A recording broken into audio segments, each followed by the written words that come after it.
Hello. Okay.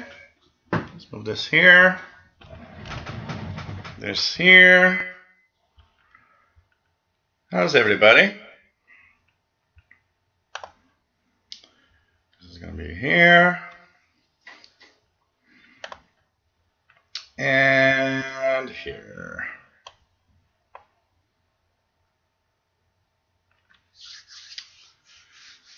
So, hello everybody. We are in a little different location today. It's going to be a weekend of different locations. So I'm at home, of course, but today we're going to have I've been asked by many people to have a little tour of the radios again, because they kind of enjoyed it last time. And if you remember last time, it took 2 shows to actually go through all the radios, because there's too many stories and too many things behind it. And of course, if you guys have questions when we start showing the radios, check it out. I wanted to, well, give me 2 seconds, guys. Okay, I'm gonna start my SDR. So if you guys tune into something, you'll be able to let me know, and I'll be able to tune that something. So it won't take long. I'm just gonna start the PC and tune my and turn on the SDR, plug it in, and all of that. Sorry guys, today is the kind of day that you have so many things to do. If you look at the time and you think you'll never have time to do whatever you need to do. So that's my day today, and it's pretty much what Christmas will be like for me at the same time. So here we go. I'm going to plug in the SDR Uno, and we'll start the show, guys. Here we go. And this is plugged in. It's ready to roll. And it shows me there's a radio here, there's another radio here. And try to pick all the radios that I can see that need to be in my collection. Hey everybody. Yes, that's Windows starting. Let's put this here. Put this here.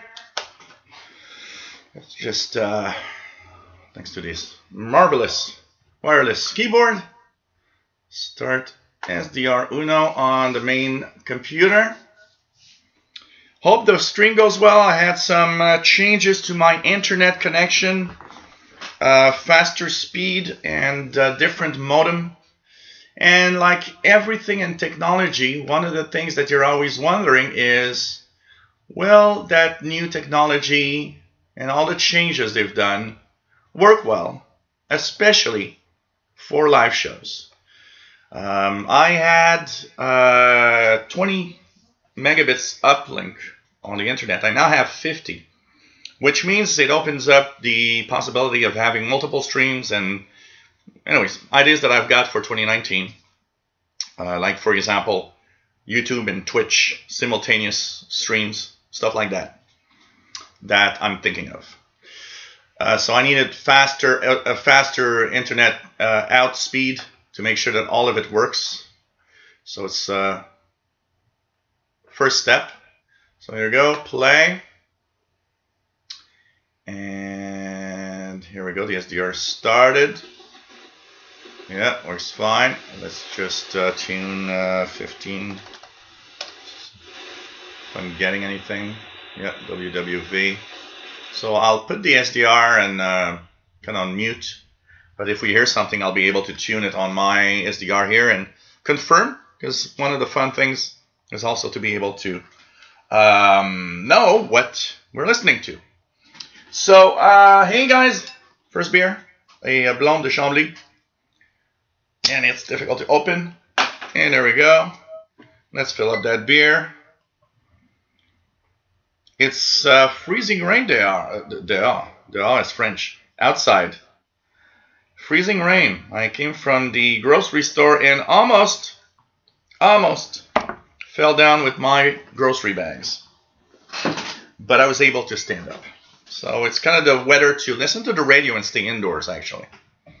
So, hey everybody, welcome aboard. This is the radio show, the Shortwave radio show that we have every week at 2000 hours UTC on Fridays. And of course, today we are going to take a look at my collection of radios. We probably won't have time to go through all of them, but we'll have time to look at some. If you have questions for some of them, well, you'll be able to, just say, hey, what's that one? And what does that one do? And what are the frequencies? And if you got any questions that has to do with the radios that I'm going to show you today, well, just say, hey, what does that radio do? And so on. So there's a few of the viewers that asked, hey, it was fun last time you did that, and it's been a while. Why not go through it? And maybe you have new radios. I do have some new radios I didn't have last time, that's for sure. So we'll go through that. And if there's anything on the radio, you guys can let me know. I'm just going to do one last thing. I will unplug my Samsung wireless charger because it creates tons of noise on my SDR. And I've got some new noise on SDR that I have no idea where it comes from. And I wonder if one of my neighbors didn't buy some kind of new technology, because there's little things there that I've never seen before in the noise. So it's kind of sad. My name is Gilles, located in Montreal, Quebec, Canada. And of course, we will try to entertain and hope that you enjoy the look at all the radios that's behind me. And we'll, of course, take a look at them slowly. What's cool about it also is that I'm going to have to remove them from the shelf, which means I'll be able to clean the shelf, clean the radios. And sometimes it also brings me, to use radios and do videos with radios I haven't done in a long time. I know a lot of you like the fact that I sometimes take one of the older portables and tune around with it, and that's also what I'm going to do in the next few weeks and through the Christmas holiday season. So welcome everybody. Nice to have you here. My name is Gilles, and there's a new pop-up on the top of the chat. Welcome to live chat. Remember to guard your privacy and abide by our community guidelines. Huh, okay. Thank you. And I was looking at the subscriber count because YouTube is doing a cleanup of spam accounts. Yesterday and today, they are telling everybody, look, we're looking at spam accounts. You might see a difference in the number of subscribers that you have. So if the number is lower, that means we removed some of the accounts that were deemed to be spam from your YouTube channel. Now, I looked at my tech channel. I looked here. I don't see any differences yet. Maybe I don't have a lot of spam accounts on the channel. I don't know. But I haven't seen a difference. Hey, everybody. Nice to have everyone here. There's a nice chat room with nice people if you want to be here. Hello there, Jerry DX. Nice to have you on board. Matambali in Colorado, nice to have you here. Bobby Burgess from Morgan City, Louisiana. His call sign for Shortwave is WA5107SWL. I will just say cheers, everybody. Below 30 megahertz, good evening. Nice to have you on board from Valencia, Spain. Henry Mensch, nice to have you here. Just in time, yeah. And 6HCM in Syracuse, New York. Ray Lyle, nice to have you here from rainy, gloomy southern Illinois. Pretty much looks like that here too. Except here it's freezing rain right now. Helton Byington, nice to have you here. K3JWA from Baltimore. Matambali says DRM signal from Radio New Zealand strong on 13840. Too much interference from Brother Scare on 13845. Yeah, they're pretty close, eh? Radio Comms, nice to have you on board. And it's nice to have you here. Jerry in Northern Ireland, and Merry Christmas, absolutely. Hey, isn't it incredible? Just barely more than a week from now, we will be at Christmas. I don't know what happened to 2018. I got the impression it's being wiped out of my memory. I got to say, I had some good moments, of course, but there was a lot of bad moments this year. Maybe my brain wants 2018 to just erase itself and let's move to 2019. Ray Lyle is WA9211SWL in Southern Illinois. Buster Brown, nice to have you on board from East Nebraska. 40 Fahrenheit, sunny. Heat wave. Only 4 months till spring. That's the way us northern people think about winter. We, already think about the fact that, well, spring is coming up. And we're a week away from solstice. That means that in a week's time, shortest day of the year, that means after next week's show, days are going to slowly start to get longer again in the northern hemisphere. Richard Cook, nice to have you on board from the UK.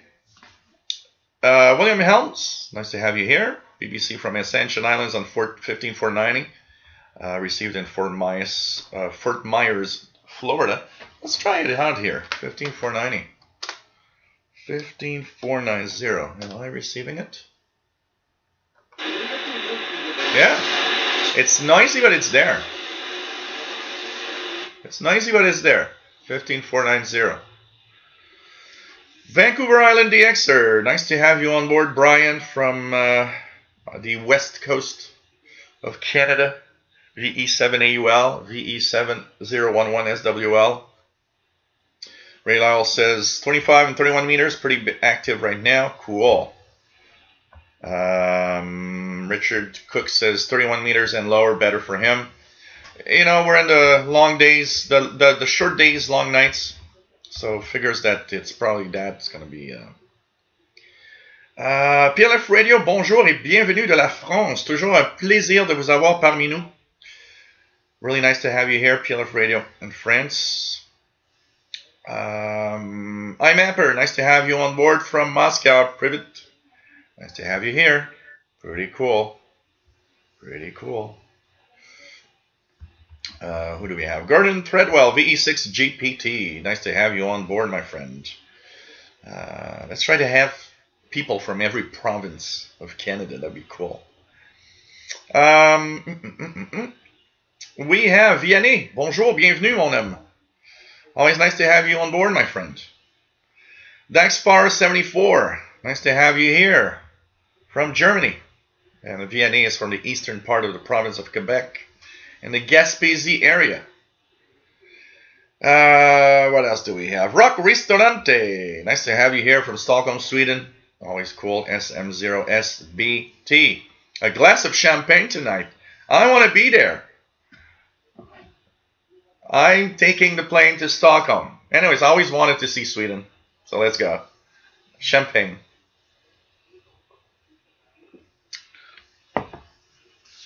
What else do we have? Donald Hosmer. Nice to have you here. And said sold his R8 when he upgraded to his General Ham and got an IC7200. Loved the ICOM's ESP filtering, noise reduction, and dual PVT. It beats my old Drake. Cool. Dave Freeman, nice to have you on board from New York. Andy RC, nice to have you on board. Yes. New haircut. New year, new haircut, new guy. That's pretty much what will be 2019. New life, new guy, new haircut. Well, I got new radios. So I'm going to be a brand new guy in 2019. Cyberflyer 1, nice to have you on board. PLF Radio says stream is okay. Cool. Let's hope it holds.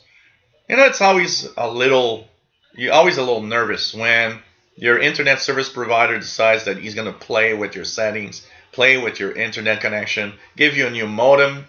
You're like, yeah, it was working fine before, but I am getting much faster speeds, download and upload speeds. So I'll have 300 megabits down and 50 megabits up, which is really fast. I downloaded a Linux distro the other day. It was 4.2 gigabytes. And I think it took 58 seconds. And it was downloaded. It was nuts. I was looking at it download. I was like, whoa. Well, it took like a minute and a half or something. Not even. It was really fast.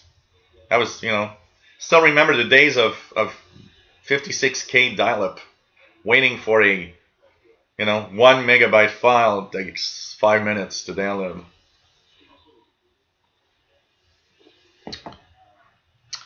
Henry Mensch says, looking, sounding okay. I won't say okay because he's going to jinx things. Yeah, that's yeah. Hey, William Helms from Florida, always nice to have you on board. Jack N9IIF, hey there, nice to have you here, of course. B6GPD, still waiting for SDR receiver in slow mail. Got stuck in customs while the picketing was going on. Yeah, a lot of stuff won't be there before or after Christmas, actually. Max Edstrong, nice to have you on board. Arthur's Alleycrafters Kitchen and Audio Lab, nice to have you here. Almost didn't recognize me due to the new camera angle and background. I'm not me. I'm somebody else. Radio Vanucuba English 15140. Let's see if it's coming in well here. Barely making it in the noise here. Barely making it. They're much closer to me, so probably better signal there. Dave Freeman, nice to have you here. Nope, no SDR online yet. But I was thinking of setting up my ephedrine because it's not being used anymore. And I think it would be a great use for the ephedrine to be a 24-hour online radio. So I'll be checking that. Capital City Unprofessionals, nice to have you on board. Found your UHF VHF channel. Do you still do live streams on that channel as well? Yeah, once a month. Once a month. The next live stream on that channel will be on January the 29th. December 29th, sorry. In between Christmas and New Year. So Saturday, December 29th will be the VHF UHF live show. It technically should have been tomorrow, but I want to remember everybody, tomorrow we are going to have our special Christmas show. So tomorrow we're at a undisclosed location, and it's going to be a short show, 90 minutes tomorrow. But it's going to be a Christmas show. The reason it's going to be a short show is because I'm doing 2 of them tomorrow. I'll do the one here, 90 minutes, 2000 UTC. And by the way, I've got some nice stories that I've received through email. If you want to send your own story, Christmas souvenir, radio related, please, I will read it on the air. I think it's going to be nice. So tomorrow and after at 22:30 UTC, there's going to be also the Christmas show, but it's going to be on my tech channel, my Windows and Computer channel. So that's why it's going to be shorter, because I'm going to do 2 different channels, being at that special location thanks to my nephew Gabriel. So tomorrow is a special Christmas show. What else do we have? Small Street Brandy, Vienna. Cool. Cheers, everybody.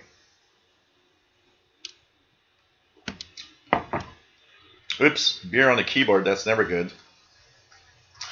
Just remove it. So Ray Lyle has Malibu rum and pineapple. Well, that sounds good. It sounds good, but it's the kind of thing that if you go too much. Sorry guys, I'm just gonna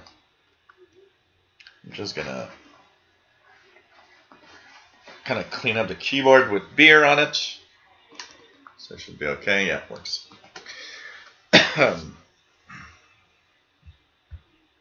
PLF radio around 0 degrees. That's pretty much what we have right now. It's 0.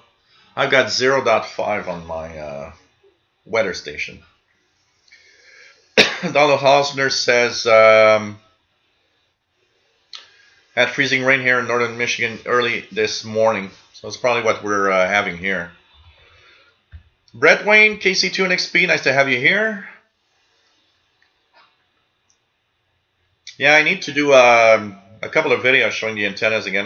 Last time I did antenna videos was a long time ago. Absolutely handy. Need to do something for sure. Arthur's Alleycrafters Kitchen, Dunkin' Donuts frozen mocha coffee. Sounds good. I miss Dunkin' Donuts. There's like almost none anymore here in Montreal. There used to be a lot, and it's pretty much been replaced a lot by Tim Hortons here in Canada. The problem is, I don't like the Tim Hortons donuts. I always found Dunkin' Donuts to be better than Tim Hortons. And there's still maybe one or two Dunkin' Donuts around Montreal, but they're really far from here. So, you know. What else do we have?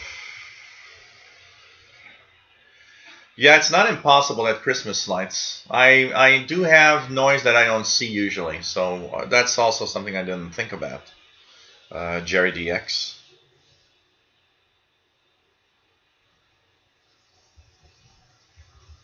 What else do we have? Rob Webster, nice to have you here from the UK. John Flanagan, nice to have you on board. And sitting with red wine and the fire. Wow, that looks nice. So tonight, I'll bring some wine also.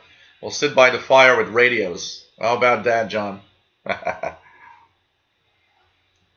All that would be missing, you know, it's like a fireplace, radio, wine, beer, or whatever, and some snow falling outside, or just like to put yourself in the Christmas season. Alvin Chipmunk, nice to have you here. Yvonne Tinney, nice to have you on board. I was wondering why my it's better now.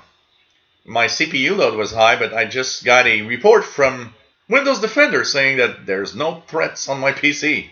Well, thank you very much. Thank you very much. If there'd be some, I would just wonder what the hell happened. Going down. Well, at least, Bobby, if it conflicts with church activities, you'll be able to watch the rerun. At least. Juan Amigo. ¿Cómo está mi amigo from Barcelona, Spain? Nice to have you on board, my friend. So, Gordon is in Alberta. Yeah, I was about to say that. Alberta, just east of Edmonton. So we need Saskatchewan, Manitoba, Ontario, and the east part. It'd be fun to have somebody from, like, you know, I don't know, Yukon, or, you know, somewhere in the north, in Nunavut. Randy, Riverside, California, nice to have you on board. Sheldon Harvey, good afternoon, nice to have you here. I'm so sorry I missed Christmas dinner. Everything went... It's all started nice, but everything went sour when I saw that everything was just not going the way I wanted. Plus, getting stuck in the traffic coming back was nuts. I really found it sad because I really wanted to be there. Hal Catalin, nice to have you here, my friend. OSM 2510, nice to have you here. Frédéric, bonjour. F4 ECA, F4 ECA, bonsoir. De la France, nice to have you on board from France. Radio Telescope, nice to have you here. Pretty cool. Rock Ristorante, Vatican Radio 7365, let's check it out. It's there. I seem to have higher noise than usual today, for some reason. I don't know. It's very noisy. Gordon says, Frédéric,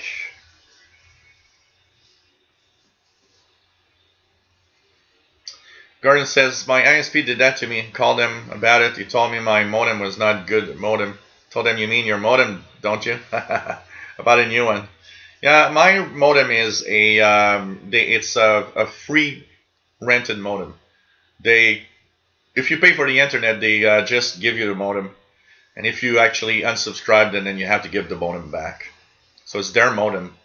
And what happened is I called and complained about the fact that my cable bill, my Videotron bill, that has internet and cable, which was now at $208 a month, I complained it was too high. I said, look, come on, $208 a month for crappy TV channels I never watch, and high-speed internet.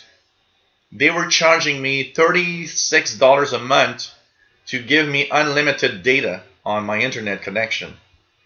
So I said, come on, the internet is already 79 bucks. You're charging me 36 bucks extra because I want unlimited. So that means the internet was more than 100 bucks, plus the cable. So I called him up and I said, come on, this is too expensive. There must be something we could do to lower the price and still have a good, something good. So the first guy that I talked to said, I can't do nothing. And I said, come on, there must be something you can do. I'm going to start looking for some other ISP or, some other company and see if they might have something for me. So he said, can you wait a moment? And then he passed me through somebody else that could do something. And that woman said, look, how about you get even faster internet and faster uploads, because you told us uploads are important because of YouTube. And how about you'll have the same exact channels you have right now on your TV, and it's going to cost you $30 less per month. So I said, well, that would be great. And so what she did that the other couldn't do, probably she had more power, is that there are some, often you see an ISP or a cable provider, they give a special price for new customers. But the problem is, when you're not a new customer, you never are allowed to have these specials. She actually said, look, we got a special for 36 months on this very high-speed internet connection. And I said, yeah, but that's for new people. She said, no worries, I'm applying it to you. So I was like, oh, okay. So she kind of treated me like a new customer. And that lowered the price, faster internet. The only thing there needs to be, there was a technician came over to change my modem, because the one I had before couldn't go at that speed. This modem can actually go. I looked at the specs. This modem can actually give gigabit internet. That'd be pretty sweet, but that's too expensive. But at least, I've got really high speed internet, and it's $30 less a month. I got the same channels on the TV. The guy's happy. $30 less, and I got more. Okay, I'll take that. Brett Wayne just got his Texan PL 880. It's still in the box. Wow. I'm sure you can't wait. While the show is going on, you're going to take it out of the box, slowly look at the radio, and turn it on and try to tune in something. Have fun with that new radio.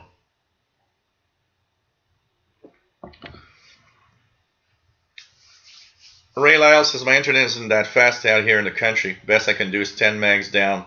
Good enough for me. Well, 10 megs down is good enough for most people. The majority of people go okay with 10 megabits down. There's no need for faster than that. I am in a special group. I mean, that's what I was telling them. What's special for me is I'm different from everybody else. Everybody that wants to really have fast speed, they want to have fast download speeds. I don't want that. I don't need that. I don't download enough stuff to, what am I going to do with 300 megabits per second? I mean, I never download stuff really. And so, for me, the speed was 120 before. It could have been, 30, and I still don't care. But I did tell her what's important for me is the upload speed. And I am very different from everybody else because of this. I need fast upload speeds. And to have fast upload speeds, you got to get these crazy high speed download speeds, because they go together. So when she told me, she said, well, right now you got 20 megabits up. With the new internet access, you'll have 50 megabits up. Of course I want that, because it takes, and it shows. I uploaded videos on YouTube yesterday and today. Man, it's so much faster.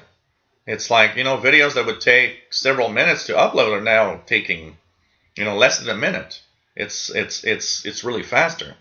And, and of course, if I want to do more upstream stuff with live shows, I need more bandwidth for the standing up. Brett Lamers, nice to have you on board. Arthur's Alley Crafter, did you get to see the restoration videos of my Atwater? Yeah, absolutely. This is beautiful. I love it. Love it. Continue making these videos, man. They're really, really cool. Really, really enjoyed it. V3KRP, nice to have you on board. And just found my channel. Cool. Cool, welcome. It's always nice to, we've been doing this for a while now. Usually we're tuning the bands and doing other stuff, and there's the SDR in the background. Today's a little special. We're going to go through some portable radios. But, cool. What else do we have? What else do we have? Let's go down. I'm coming down, guys. Don't worry. Can I tune to 4583? 4583. And I'll put it in upper sideband.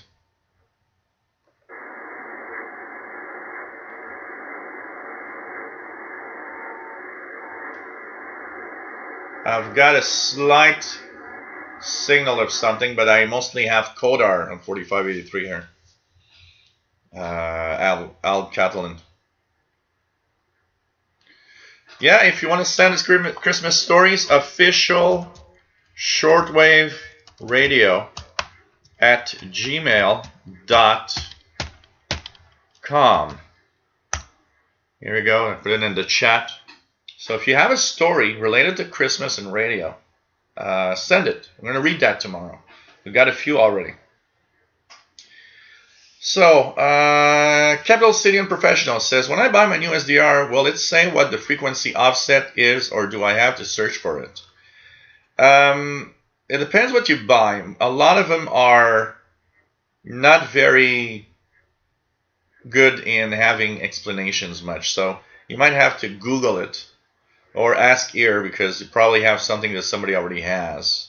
And they'll be able to talk about what offset you need, if you need an offset for the up converter. It really depends on each SDR.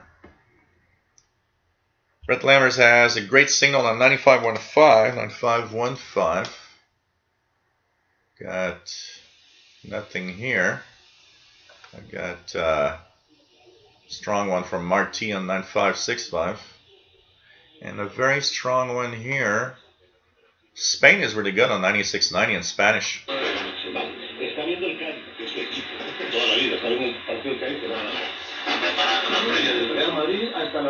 Actually, there's a mashup of signals. Down 9690, the dominant station is Radio Exterior de España.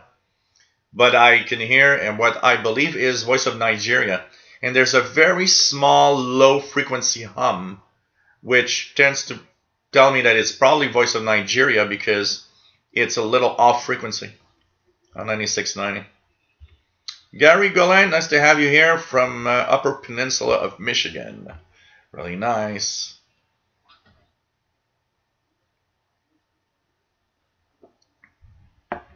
What is there?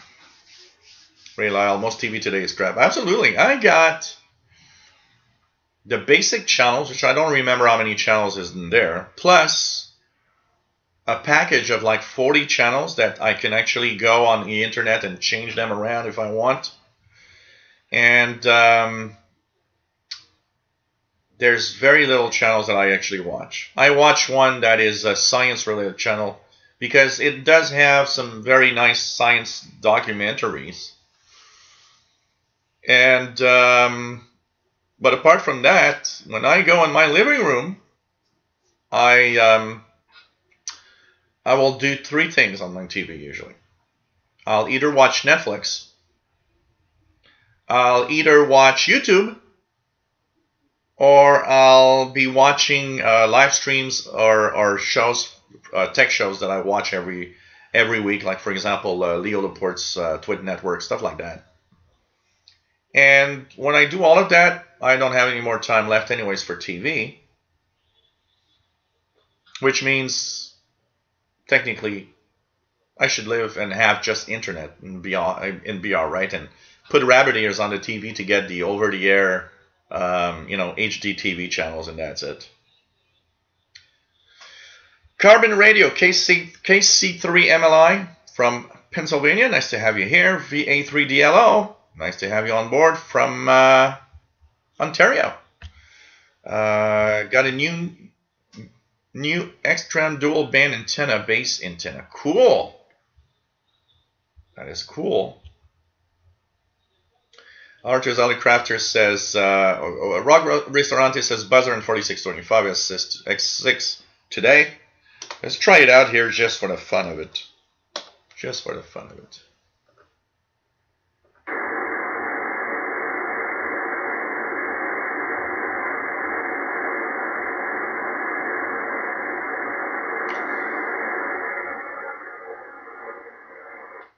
Not hearing it, or if I hear it, it's really low, but I don't hear it really much.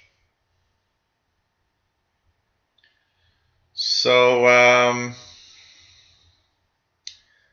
Arthur's Alley Crafter says, pulling the plug on cable TV was the best thing I ever did. So many alternatives available via the internet. Yeah, absolutely. There's too many channels I never watch. I mean, and what I hate about the cable stuff is that you got to buy the packages. So if you want to watch that channel that you like, it comes bundled with 9 crappy channels that you never watch. You can't just take that channel. They don't want to let you. They just tell you buy the package. You can't take that one alone. Yeah.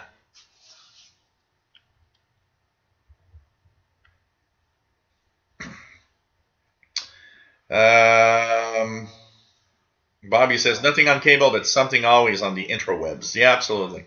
Henry Mensch says, our local cable co Spectrum won't do this kind. They don't always do it. They did it this time because I was kind of insistent. Maybe because I started saying, well, you know what, I'm going to start looking at other possibilities because it's really expensive. In reality, there's really not much alternative. I mean, they're all charging really high prices, and I don't want to have internet access with a small provider I don't know.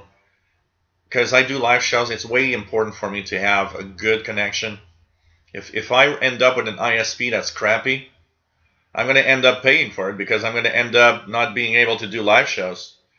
That's not good. Andy RC says, see it pace shop around, threaten to leave your provider. Yeah, but they do have here a pretty good hand on you because there's not a lot of choices, unfortunately.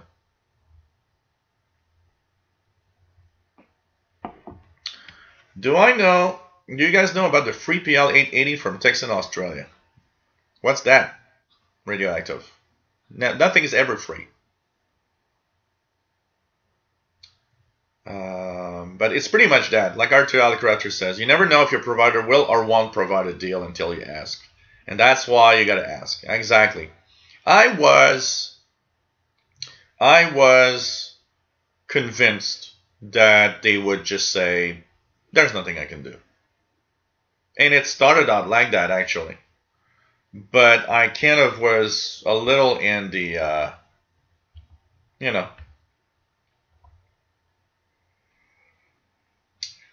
VE3 DLO's Max. Max, you there? What's that? What else do we have? Venner 6.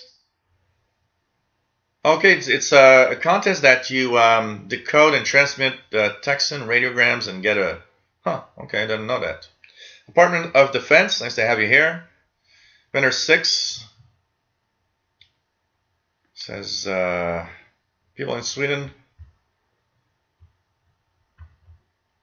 I lost my place. Broadband has 100 megs at home 10 years ago. Yeah, here in North America, it's very, very slow internet. 10 years ago, I think I was on 5 megabits down. And here it's dreadfully expensive. Internet is very expensive. Atom Bali says, Radio Van in Cuba flipped the right switch this time and now getting some audio. Ralph Bender, nice to have you here from Germany. Pretty cool. Reliable, slower internet speed, but lots of ground for his antennas. That's good. That's a good compromise. You know what?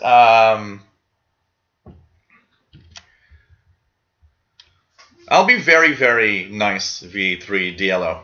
I don't mind you coming over. I don't mind you talking about antenna, but there's one thing I hate, and it's someone that just gets on the channel and the only thing he wants. And I was about to use a bad word, which I did and was able to refrain myself from saying. If you come here just to get views on your channel, I'm sorry, but it ain't going to work very, very, very long, okay? So I'm nice right now because I had my finger on the ban button. Just want to say, you still got time to have it a little better. Artist Outer Crafter's Kitchen says, thanks y'all, truly love this hobby and how YouTube creates groups of communities. Yeah, it's really a lot of fun, absolutely. Man Reader DXer, nice to have you here. Joe Paulo, nice to have you here. Christmas special is tomorrow at 2000 hours UTC.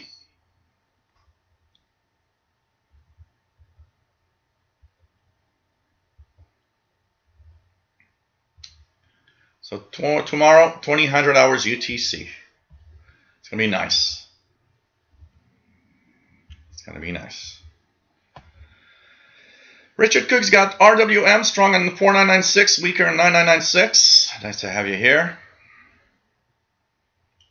Capital City and Professionals purchasing an RTL SDR V3. It's the one that looks like a little silver thumb drive with a small SMA connector on the end. Okay. Nice to have you here. Ray Lyle, I'm just wondering if we have a government shutdown here in the US, will WWV shut down? No, it usually continues to work. I've never seen WWV go out when there's a government shutdown. Maybe in a very long run, maybe in a government shutdown that would be extremely long, maybe there could be something happening, but I think there's a minimum of stuff that that are kind of always staying there. Do I have my phone here? Yeah, we're gonna check that out. Brett has sent a picture of his brand new radio, so we're gonna check that out. Yeah, here it is. Let's check that out. It's always beautiful. Oh wow, I love it. I love it. Nice. Look at that, guys. Brett and his brand new cute Texan PL880. I'd like to have one of those. These are, it's a very nice radio. I like the looks of it. It's a very beautiful receiver. It's really a beautiful receiver. It's pretty cool. So I got tons of private messages that I'll just delete in case I show them to anyone. What else do we have? Ronald Hester. Nice to have you here. North Carolina, USA. Nick Miakovsky. Nice to have you here. You do charge a lot. And Nova Scotia there. So we're getting more. We're getting more. Mark Fisher. Nice to have you here. Lots of people are streaming Gears TV. 370 channels or flat 20. Yeah. There's a lot of problems with those things. There was one of the news items I was talking about this week. There's been a shutdown. There's a lot of these that stream a lot of channels, and they're actually doing it illegally. So when they get shut down, you actually lose all of the channels you're watching. Jerry says, everybody's sick around me at work, at home. Hopefully this shot of Bailey's will kill those viruses. Yes, they will. So, okay. So, Texan Australia, Radio Australia running a contest. All shortwave radiogram listeners. Starting next week, they'll start transmitting images at the end of every radiogram broadcast. So, you got to get all of this. Brandy Handel, nice to have you here. All you need to do is the code and collect the 6 Texan radio images transmitted each week on shortwave radiogram for your chance to win a Texan PL 880. Radio prize pack worth over 250 Australian dollars. Oh, cool. I didn't know about that contest. Thanks for sharing it, Radioactive. Kimberly, K6YYL, nice to have you on board. So you got to share these 6 images on Twitter at Texan Radios and send them an email, hello@texanradios.com.au. Huh, cool. That's kind of cool. Thanks for checking that out. Sheldon says, can you print out 2 copies of the notes? Yes, absolutely.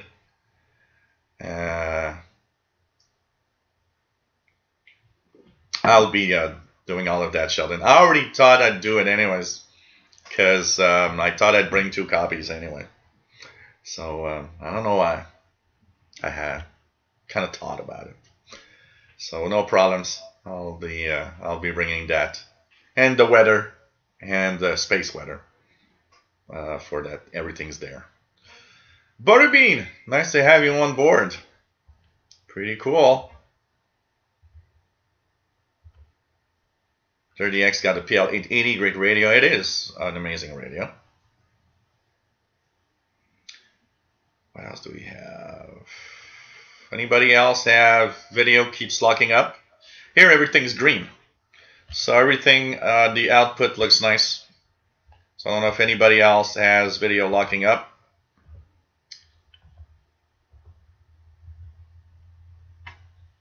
They're always, at some point you're like, they're always doing these shutdowns. Why don't you just fund the thing and stop annoying employees with it? I mean, who's paying the price of all of this? Of course, is the employees. Not the stupid government that's always, never finding funding and whatever. Charlie Hustle 55, nice to have you here. Piet Mondrian student, nice to have you here. Pretty cool. Well, that's pretty much what, they do. They don't care about the people that are not working and that have no salary and no pay. Well, that's happening. It's, stupid. Really stupid.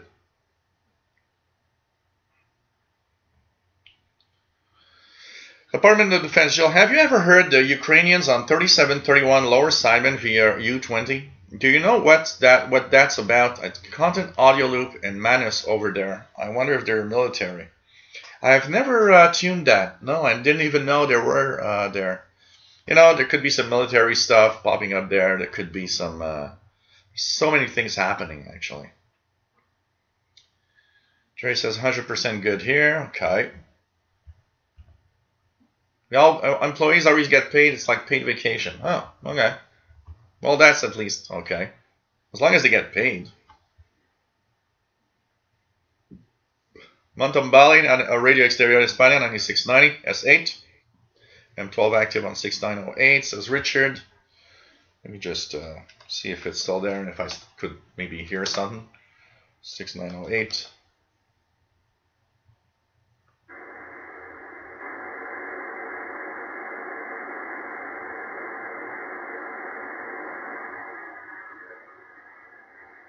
I'm not sure. I think I'm hearing something, but it's very, very weak in the noise if I am. Morrison AB, nice to have you on board from Florida. Risto says 6908 S9.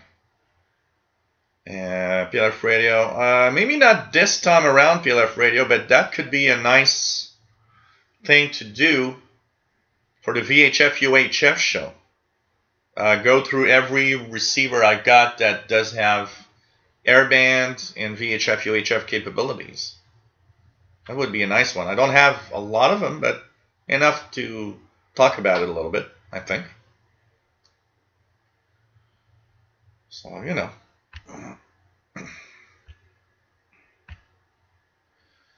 What else do we have here?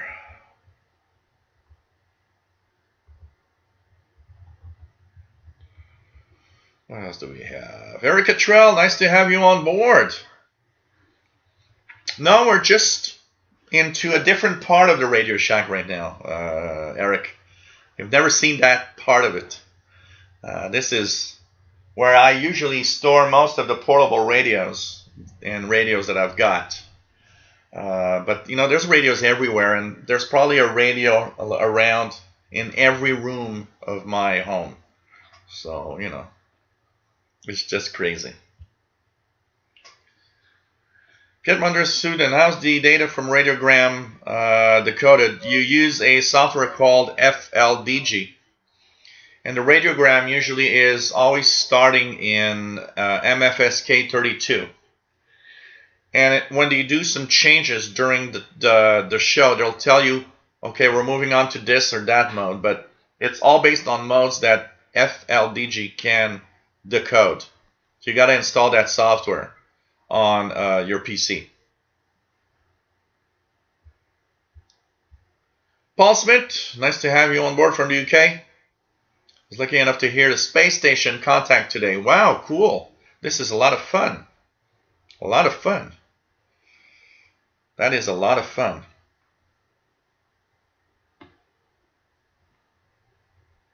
Can an SDR receive standard FM band HD radio? I would think it can.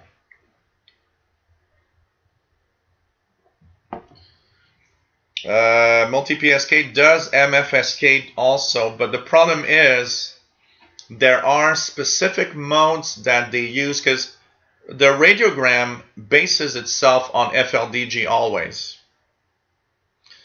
And so you're better off with FLDG for that reason, because they're going to use modes that FLDG has that might not be in other software. Also, if you set it up right with the ID recognition, FLDG can actually automatically change its mode. So if you don't know what mode you're going into, it can actually change automatically. So what did you get here? Titan SDR. Oh, that looks nice. Multi-channel HF receiver. 9 kilohertz to 32 megahertz frequency coverage. That looks nice. Titan SDR. Cool. Gonna have a nice little gadget to play with, Eric. So here goes. We'll start with this one, which is the first ever Texan receiver I've ever bought in my life. So this is the Texan DR920. I purchased this quite a while back, probably before I did any live shows. And this is but what I found interesting is that it was barely more than 20. I think I paid $25 for it. And what made me interested in it is because it had a frequency readout. So, and that was my first ever Texan radio I've ever purchased. I didn't know what Texan was, how good they would be. I didn't know much about the company. But I took a chance, especially for the price. And I thought, well, let's do it. And so this was my first Texan receiver. And it turns out it is a very surprising and sensitive radio, honestly. I don't know if it's still available for purchase. I didn't check. But the DR920 is not bad. The only problem, maybe I would say, is that, well, there's no keypad entry. But the tuning button is really fast, so it doesn't matter that much. What I mostly say would be a problem is that this display is a frequency counter display. There are two types of radios typically that have a frequency readout. There's the frequency counter type readout, and there's the PLL synthesized receiver readout. What's the difference? The PLL is dead on frequency usually. It drifts less or doesn't drift at all. A frequency counter is simply that. It's tapping into the internal oscillator of the radio and will display the frequency that it actually is counting. So it taps into the oscillator, counts the number of hertz, and displays that number here. It's a frequency counter. The difference, it's not as accurate, so sometimes it's off a little bit. The second thing, that means that radio, even though with a frequency display, is actually an analog radio. It's an analog all the way. So not only is this frequency not always that good, but it also drifts a little bit. Now, it doesn't drift too much. And I actually had a lot of fun. And I should actually do more videos with this this radio to show its capabilities. I mean, does it work right now? Are the batteries good or are they dead? I think the batteries are dead. Well, this is for that. I don't even remember how to turn it on again. So on and off. Let's check it out. So, is it receiving anything? Let's check it out here. If I'm getting any signals. Just a quick tune of signals. I was getting Spain. Spain with Queen song. That I won't put too long because there'll be. So it's receiving Spain on 9690 actually, with just a telescopic width. 9980. Let's see if I'm getting anything else here that would be of interest.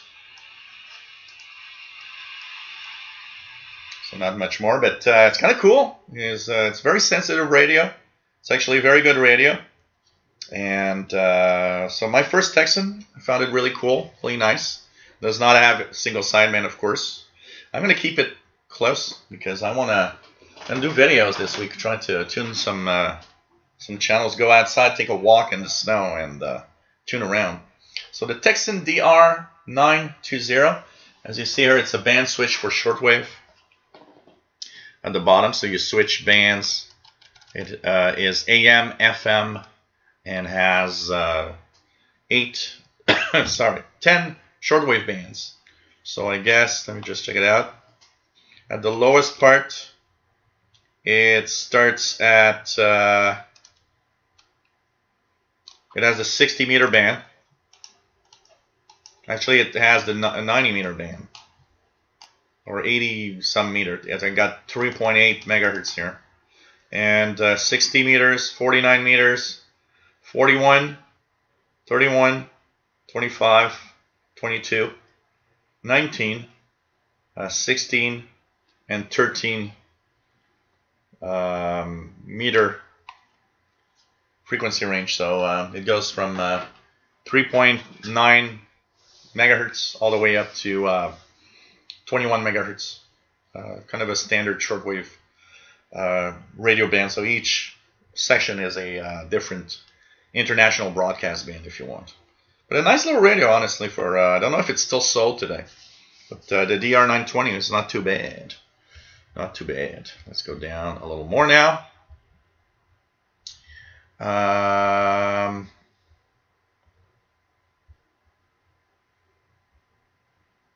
What else do we have?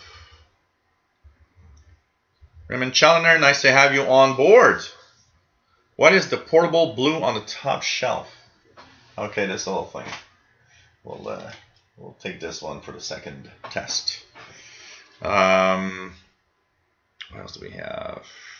Arthur Sally Crafter's Kitchen says popularity of domestic shortwave radio in China is great great news for Texan buyers as well as fans of the shortwave hobby. And our quality control continues to improve. Strong Carrier 9730. Erica Charles says Texan DR920C still available. Max S. Strong says $24.80 on Amazon. You know, for that price, it's not bad of a radio, actually. It's a surprising little radio. It's one of those little things that you're not going to be, you know, you're going to pickup stations with it, and you're going to be happy. And it's not expensive, so if you lose it, or if you go on a trip and you're afraid to get it stolen, $25,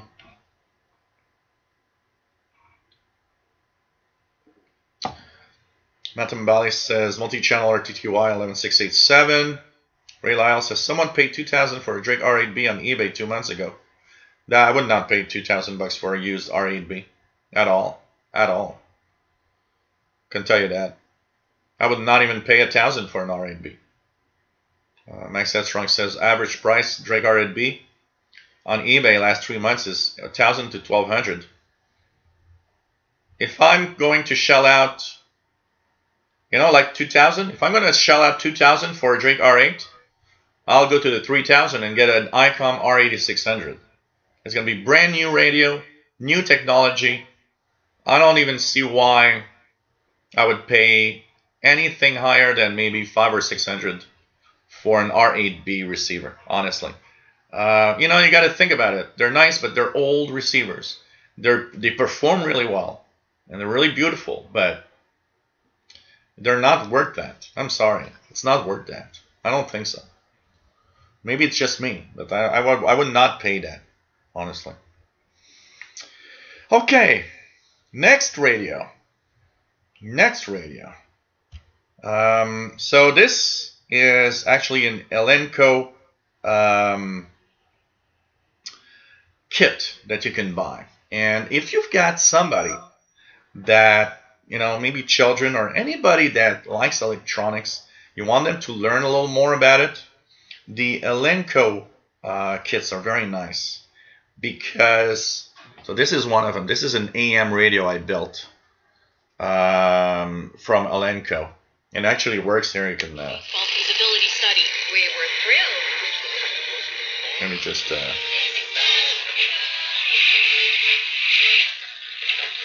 don't know what station I'm gonna. Turkmenistan and Yellow Armia.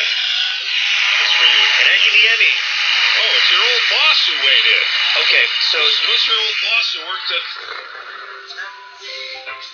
And Radio Circulation 730. What else? It's an AM radio. It's obviously interfered with the computer, but it works well. So this is an Elenco. It's AM780 model. It's a small kit. It's not very expensive. I got this on eBay. I think not on eBay, on Amazon, and I think I paid like $15 shipping plus shipping, or below $20 anyways. And it's an AM radio that you build yourself, so you get the full kit here that you have to assemble and solder and everything. And it's nice because not only will it give you the skills to build stuff, it also is great because the instruction manual not only tells you how to build it, but it actually tells you how it's working, what it does, and what each part does. And this is cool for that reason. So that means that this, and you could see it on the front side. You actually have the block diagram, or the schematic, even as the schematic of it, which is very nice. And it's pretty easy to build. It's very, very nice, honestly. The Elenco AM780. You have another one that's more expensive. It's an AM-FM receiver that you can also get. So that one would be an AM-FM receiver. So if you want to have a complete AM-FM radio. So kind of nice. When in spare time, I like to build these little things. They're kind of cool and kind of a lot of fun to build. So and if you're looking to maybe have some younger generation have that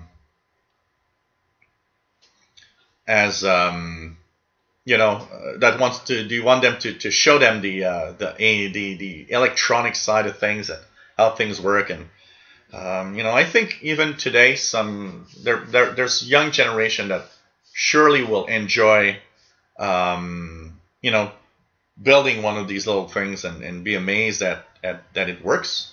You know, it's kind of cool because, I mean, when you look at this, you're like, sorry, I'm just distracted by a signal that I see. That's what that is. On 65.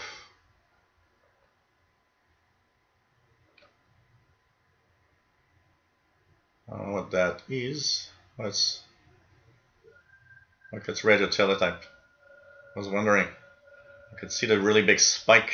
65, 6485, 6486. So you know, it could be cool, and I think even today some people might find it cool to have it. Max, that's wrong. My R8B is just as good as my ICOM 8600, maybe even better on AM. Would replace in a heartbeat. So, you know, it depends on what you want to pay and all. Is there a way to put a casing on this radio kit? Actually, I believe when you purchase the radio to build, they actually sell the box that is actually made for this radio to go inside it.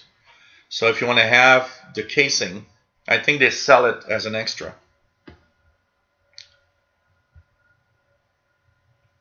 Dexfar74 says, I have an Elinco DX8E. Ray Lyle, when my tabletop goes set, I will just use SDR all the time. My R8 is almost 27 years old now. Works like new, but anything that age can develop problems at any time. Yeah, absolutely. Absolutely.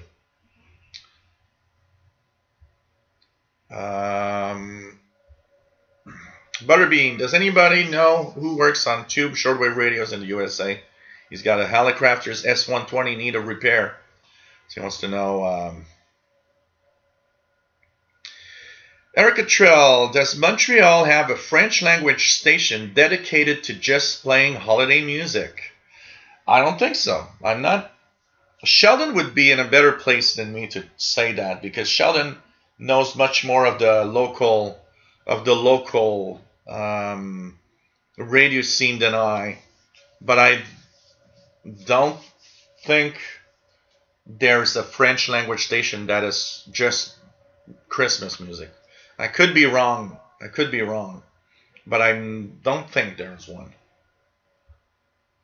Sheldon would be the one to answer that question much more than me, honestly. Because he has a great knowledge of what's happening in the Montreal radio scene. Max That Strong says, my Kenwood TS850 just died. Very sad day. Always sad. Eric Cottrell fixed a friend's Drake R8 keypad and controls needed cleaning. And I mean, they're nice radios. They're absolutely nice, you know. Rock Ristorante, my first receivers, 1973 to 85 were Grandix Satellite 2000, Koyo KTR 70, and Panasonic DR28. I really missed them. So, okay. Let's continue our look into the world of mysterious receivers that I've got here. I'll go into the first more expensive and higher end receiver I've ever purchased. And it turned out to be the Thexan PL600. This I purchased many years ago. Still works like a charm.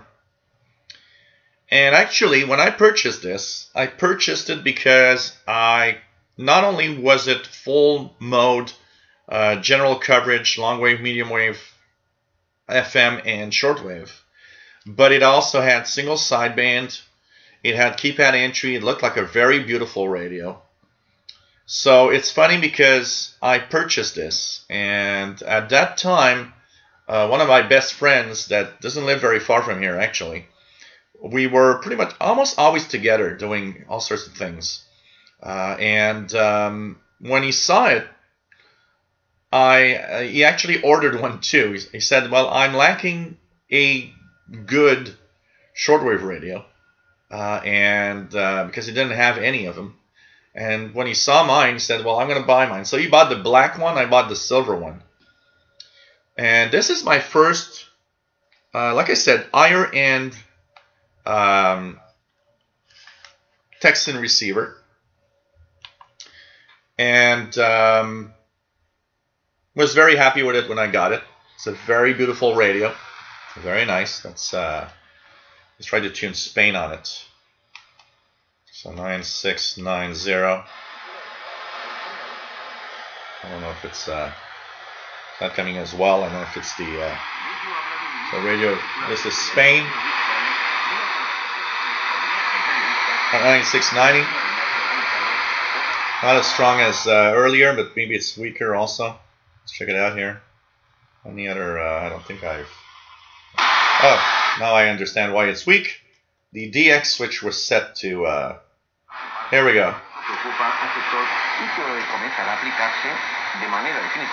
Pretty good signal. Indoors with the telescopic whip only.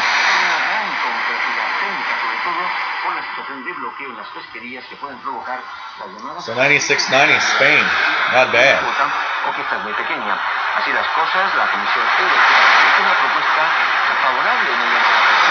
Considering the high amount of noise from the computers too.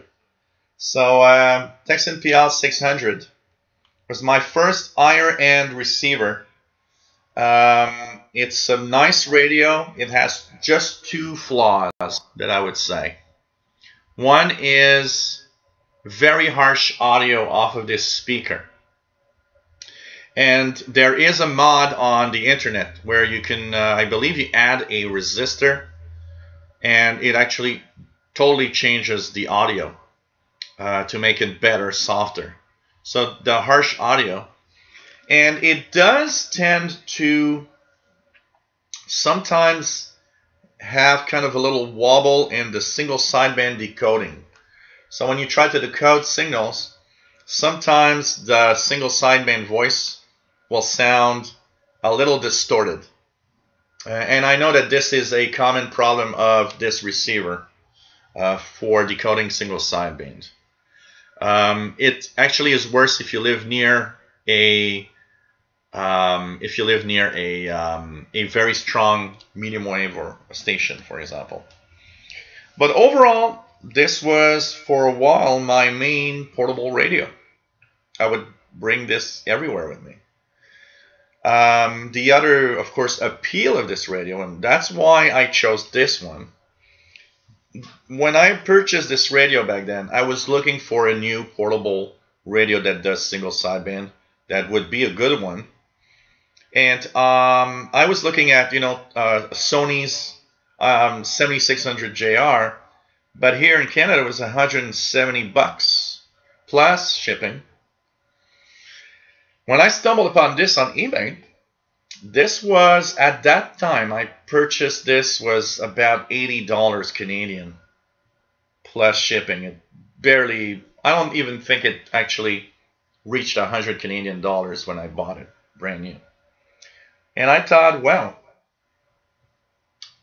how does a $100 radio that has keypad and SSB and PLL synthesized tuning work, Once again, I also probably bought it because I was still thinking of this very cheap one that surprised me for the price. Because for me, a $25 radio could not perform well. And this surprised me so much that I thought, well, if this surprised me, maybe this will surprise me also. And it actually did. It actually did. And, if I'd go back and have to do the same thing again with my knowledge, I probably would buy another PL600 because I do find it really, really, really nice.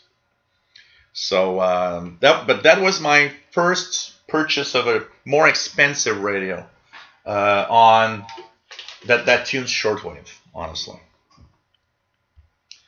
So, what else do we have?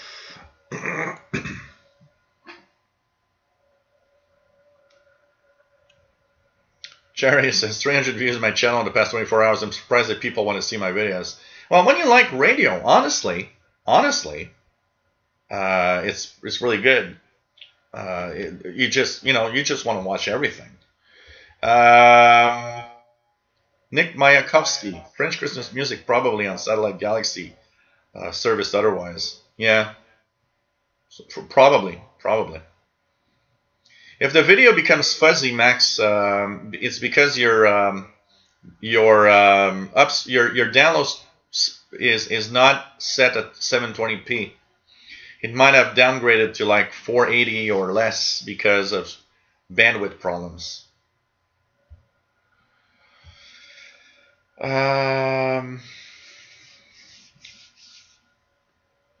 Butterbean says Vectronics sells great kits too. Yeah, I'll have to check that. I never checked that. Absolutely. So Piet Bundry student has the PL600. Yeah, there's a mod for the sound quality. I know. I just need to do it. Arthur Allecrafter says, love my Texan PL600. SSB tuning is tricky, but once you get the hang of it, it's a solid radio. No mods, better to plug power speakers. Well, yeah, of course you can put power speakers on it for sure. JDX has the PL600. Sheldon Harvey says no exclusively French Christmas stations in Montreal, but 980 AM CHRF playing a lot of Christmas music. I remember last year, talking of 980, I think last year they did the same thing. I think 980 last year was, if not all the time, was Christmas music pretty much all day. I don't know if we let's tune it here on the Texan here. Christmas music, medium wave.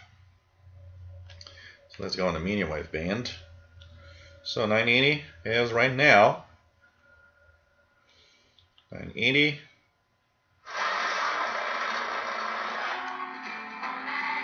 Yeah, that's a French language Christmas music, which is Rudolph the Red-Nosed Reindeer. Rudolph the Red-Nosed Reindeer in French. So they are Christmas music, but they're not exclusively French. So maybe they are AMD Christmas music pretty much, but a mix of everything. Eric Cottrell also have the TS850. Great for HF utility listening, works good for shortwave broadcasts. I put about 500 Hz filters into it to do narrowband radio teletype. Cool. So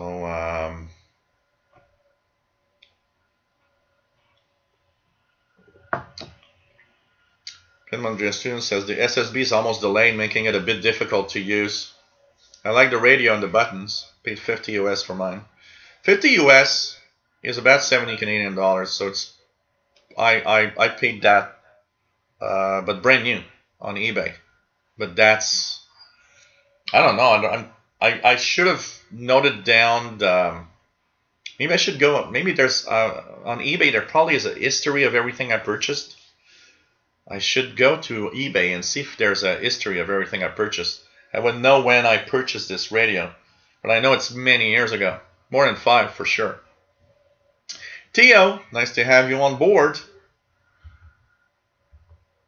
Bobby Burgess, Supreme Master TV on 9455. Yeah, that's the new thing. You guys have seen my video on that? Supreme Master TV.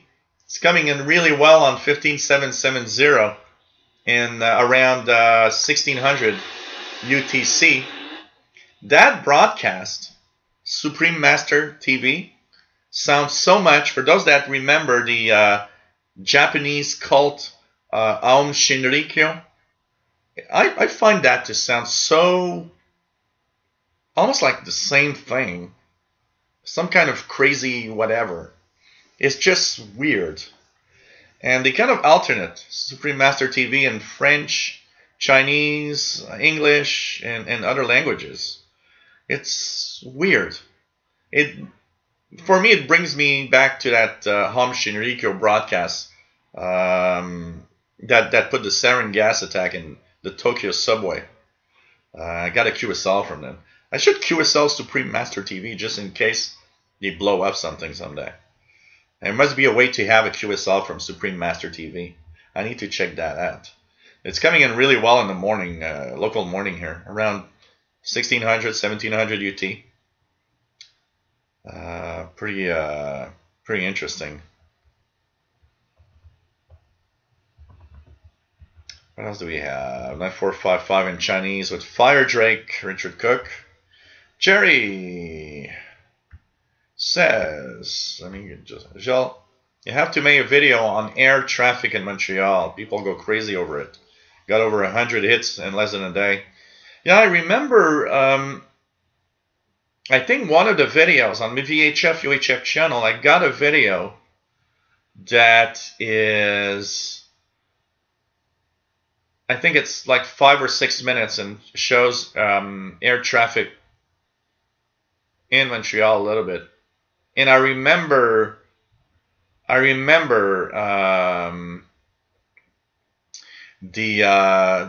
a lot of views on it and thinking, whoa, this is weird. People want to watch that. Here I even have a better way of doing it on the air traffic, because they're all passing, the ones coming from the east are all passing over here. I could almost set up a camera taking, the sky with you would see the planes passing by, and put like the scanner on the side and on a frequency to listen to. And you would have the air traffic control stuff and see the planes coming through. B, nice to have you here, Tim. Your PL450, very good radio. Underrated. Amazing receiver. I've always been amazed on the PL450. I don't have it here. It's my nephew Gabriel now that has it. It is an amazing radio. Absolutely. I've always found that radio to be beautiful in the sound quality, and its sensitivity is just amazing. Just amazing. W5KJL, nice to have you on board, says he's a Seacrane fanboy. I asked Santa for a Skywave SSB. Cool. Hope you get it before Christmas. It's always fun to have a new radio. That's one, I've never had, I don't have any Seacrane. I should get at least one, maybe the Skywave SSB or something. That could be a good addition to my radios here. PA1WX, nice to have you on board from the Netherlands. And nice to have you here. And we are located here in Montreal, Quebec, Canada. Montreal, Quebec, Canada. Radioactive as Canned Spice. Call sign on 8992. That's interesting. Canned Spice. Haha. I like it. Whoops. Let me just let's put it on 4724. We'll put it on one of the Air Force channels. JDX says, I'll ask ONTARS if I could post them on my channel and was told not to due to legal liabilities, whatever that means. NetNet is on the air so everyone can hear. Doesn't make sense. You know what, Jerry? I just take whatever and put it on. And if somebody doesn't want it, all they have to do is just ask to take it down. It's nonsense. Come on.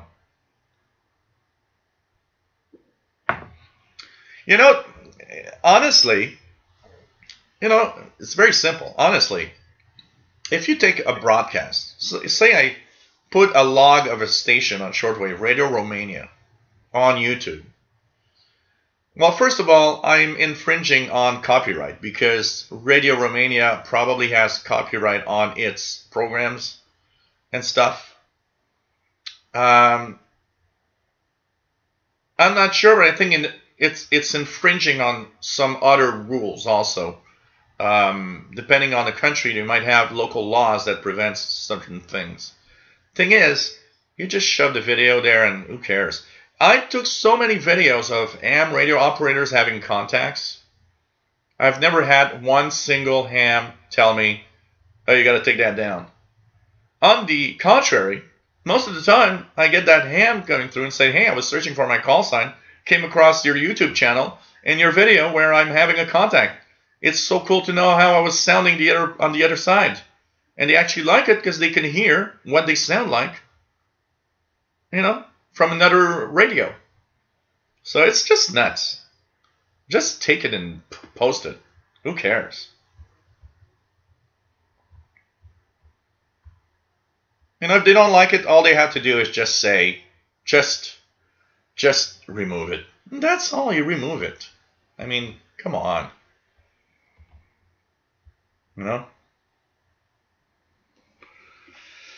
It's just crazy.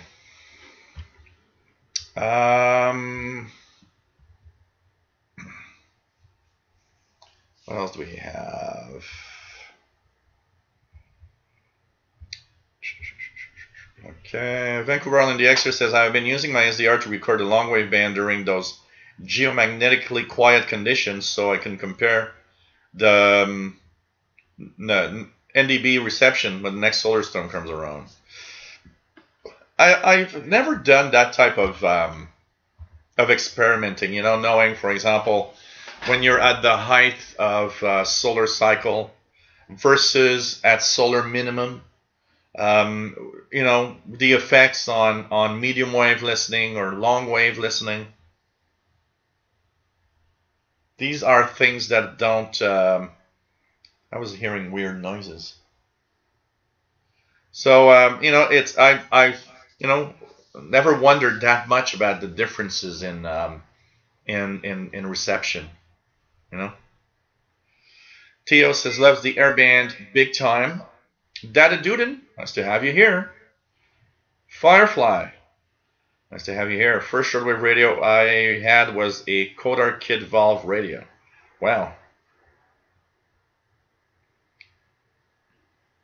I'll check it out, Jerry. I'll check it out. See, make a few of those videos of the airband.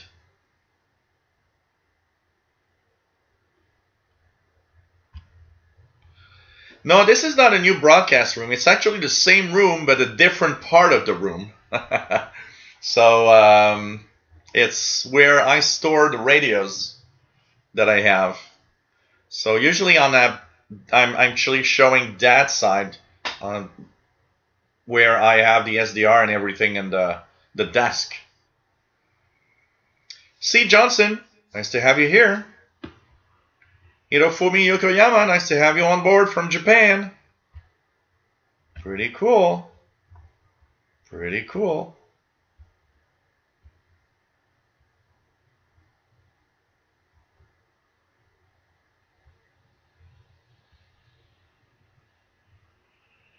What else do we have?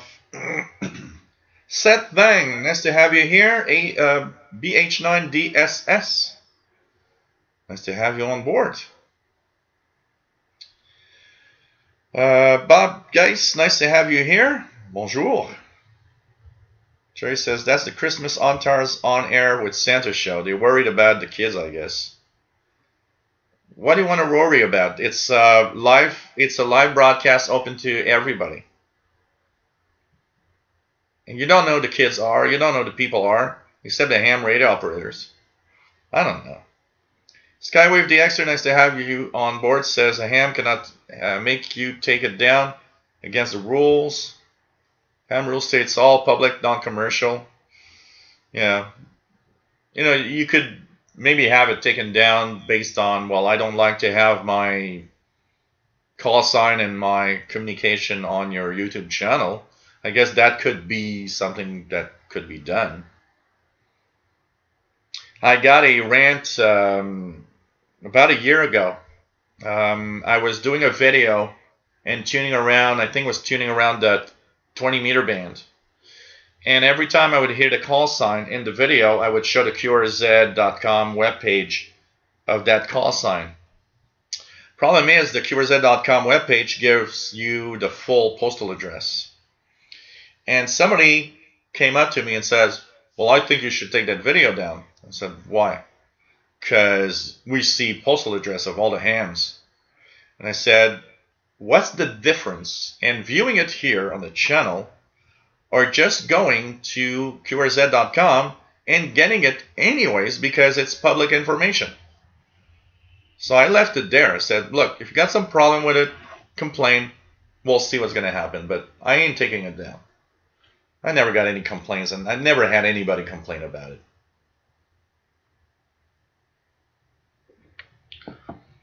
So Jerry DX says 3916 has the Talking with Santa every day starting 7:30 p.m. Central Time. I would just record part of it and put it on the channel and say it's the Christmas on Tarsnet. And wait for somebody to... First of all, they can't do anything. Because all they can do is just give you a notice of, hey, take that down. And you'll just take it down. And that's it. There's nothing else they can do about it. Just wait until somebody says take it down. On many of my channels, the rules are very, very complex on YouTube and on the recording of stuff and other people. And I always go by one simple rule. Apart from copyrighted content like music that I know is going to be blocked immediately, I put it on. I put it on, and I put it on with the simple rule of, if you don't like it and want me to remove it, then complain and ask. I'll remove it, and everybody's going to be happy. Over all the years I've put video online, and I got tons of videos. I got 3,000, 4,000 videos on this channel. I've never had one single video that somebody wanted to take down. Ever. Not on this channel. On the tech channel, I've had Microsoft, I've had a couple of companies complaining on some of the content.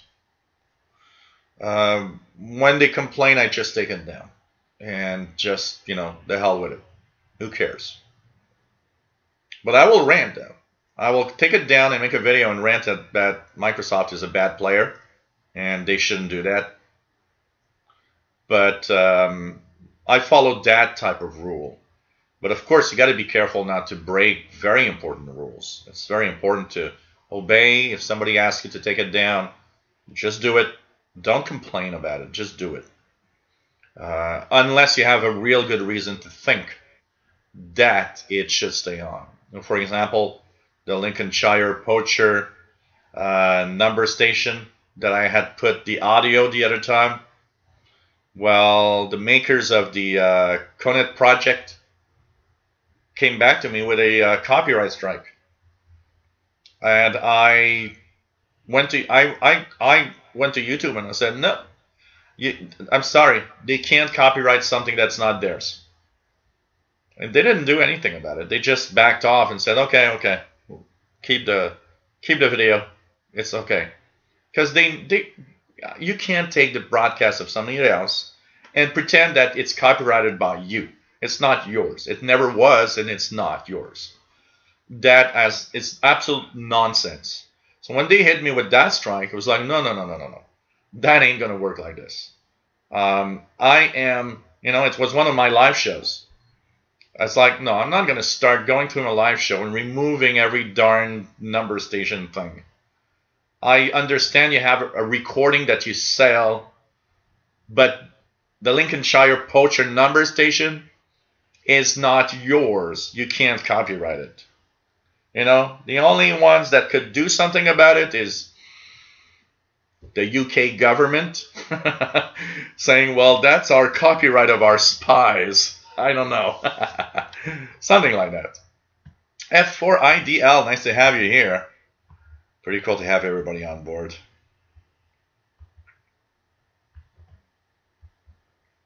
What else do we have? Let's go down.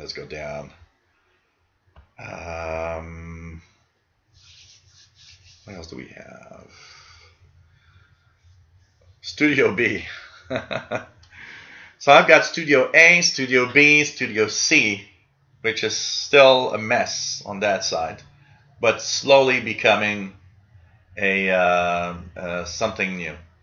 And that side will have a new...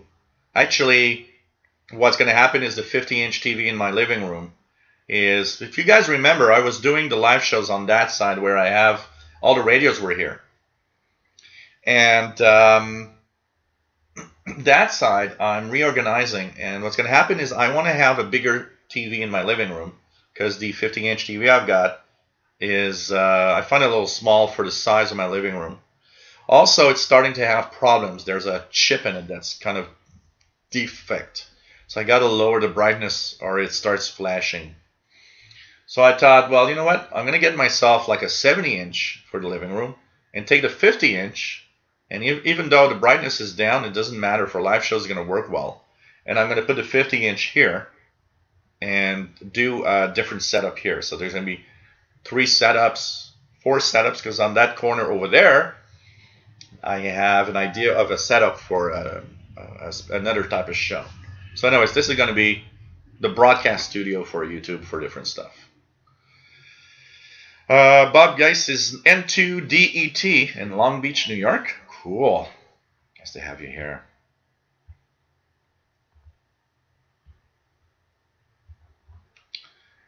GCL John, nice to have you on board. John J0JCL. Number station recently on 3702, 80 meters. Interesting. Skyway DXer says in the US, the FCC gives your personal info if anybody looks up your call. Yeah, absolutely. Henry mentions people have this really goofy idea that their ham radio info is super private. It's absolutely public. You know, when he told me that, I said, look, I can tell you one thing. It's that you just enter the call sign in that search, and all the details of your home address and your name are popping up. That's it. It doesn't change from the fact that it's here on YouTube or on QRZ.com.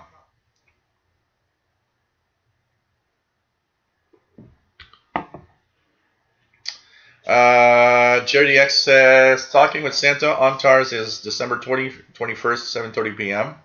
on 3755 lower sideband. 7:30 p.m. is 030 UTC. What did Microsoft complain about? I showed a Bing start page and they didn't like it. And they hit me with a strike. And I was like, what? What the hell are you doing? Who cares? It's a Bing start page. What don't you like about it? Romania, very strong on 6170. Let's check it out, 6170. Yeah? Whoops.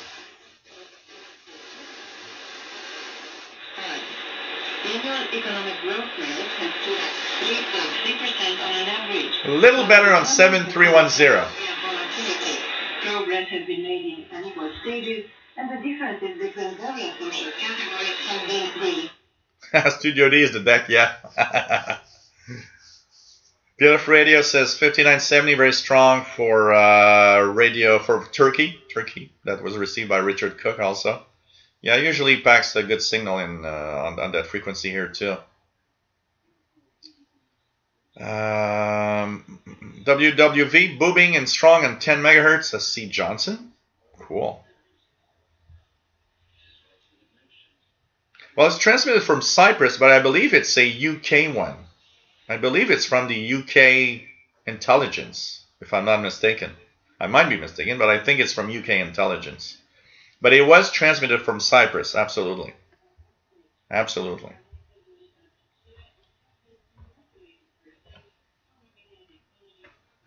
The active said, haha, first world issue, my 50-inch TV is too small. Yes, you know, poor people problems. My 50-inch TV is too small.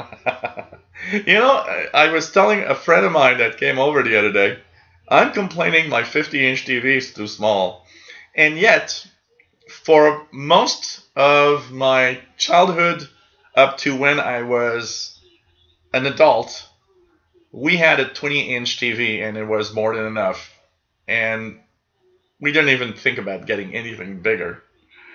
And now I got a 50-inch TV and I find it too small. You know, poor people problems. I'm sorry. Yeah. Oh, Firefly. Yes, you're correct. It was run by the UK Department of Defense.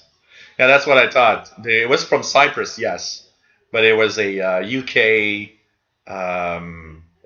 thing.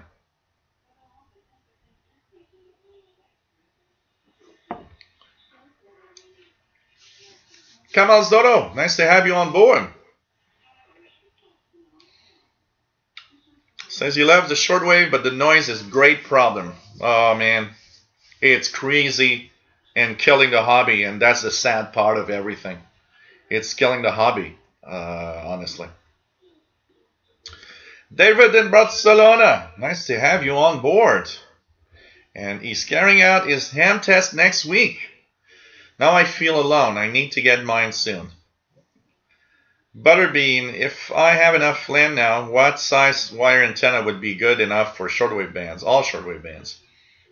Well, the thing is, there's no single antenna that's good for all shortwave bands. And that's the thing about antennas. They will perform better at some part of the band, be okay at other parts of the band, but having an antenna that is good for every shortwave, all the shortwave band, you're better off with several lengths of wire. So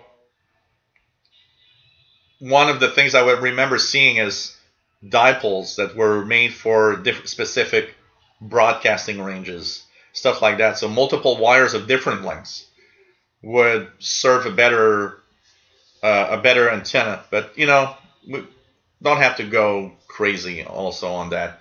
And I mean, my rule of wire for a shortwave, if you have a lot of land, very low noise, I always say the longer the better. You'll be okay.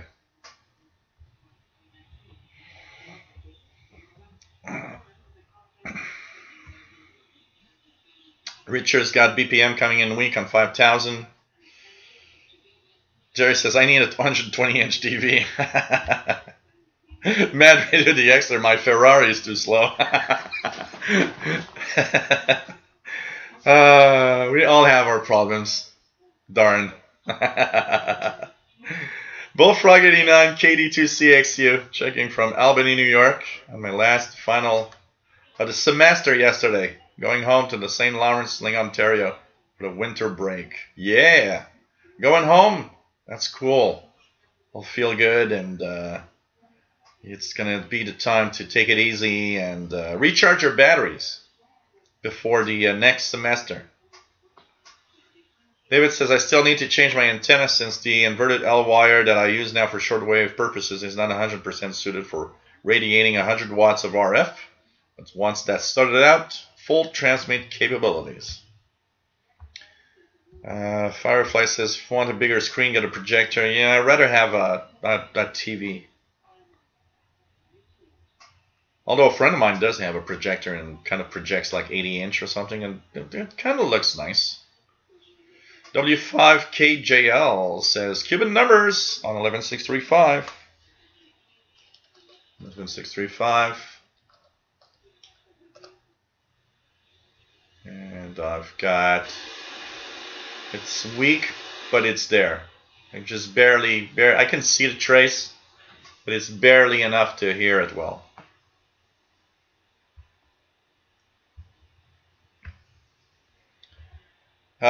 Keegan, nice to have you on board from Northwest Arkansas. C. Johnson has Cuban numbers loud.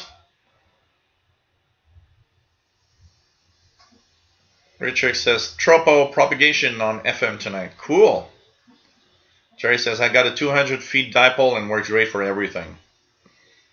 William Helms says, if I had a TV that big, I'd permanently have to invite the neighbors over for at least for the Super Bowl. That's what's happening here, William. Every year for the Super Bowl, everybody wants to come over here because I'm the one that has the biggest TV of everyone. And yet, I still find 50-inch to be small. Oh, man. But it's funny, you know, it's all a perspective thing, and I don't know. One day.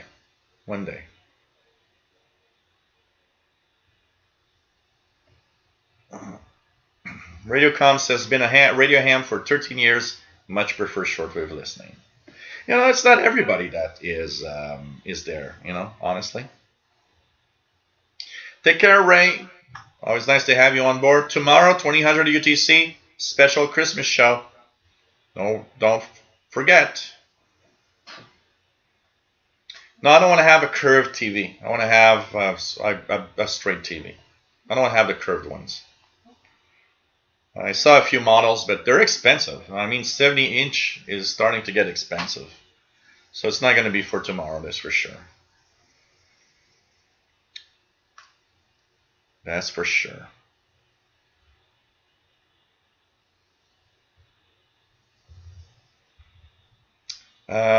So, Brett Wayne says my Jeep is too slow with the tracks on it. Okay. So let's take this one. I'm not going fast today. We're gonna have 40 episodes of Let's Go Through the Radios. We'll kind of alternate the Friday shows with listening and radio. Oxford Shortwave Vlog, nice to have you on board. Hey, by the way, we're at an hour and 46 minutes already into the show. Time flies. It's just incredible. If you want to help me out, for example, to get a big screen TV, no, I'm not using that money for that. I can promise everybody.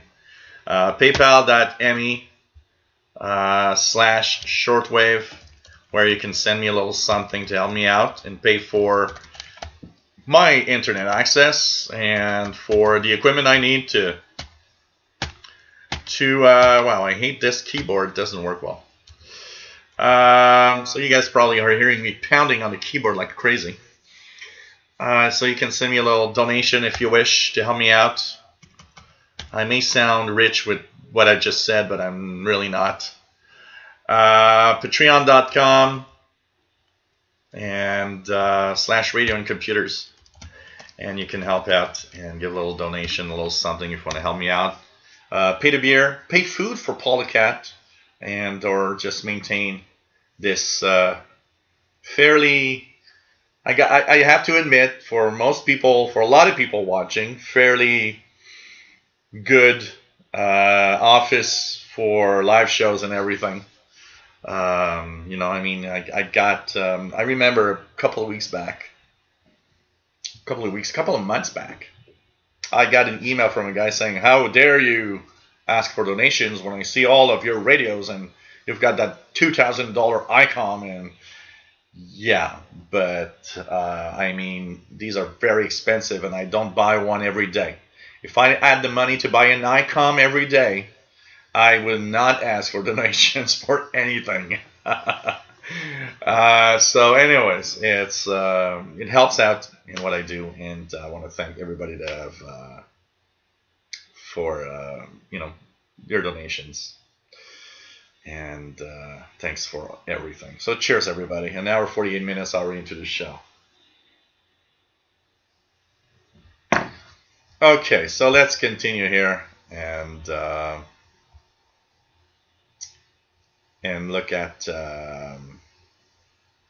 radios. Max says, from my supermodel girlfriend needs to lose half a pound. Oh man, and she's probably like really this big. Mark Cope, Cuban numbers, 30 over S9 in Dallas, pretty good.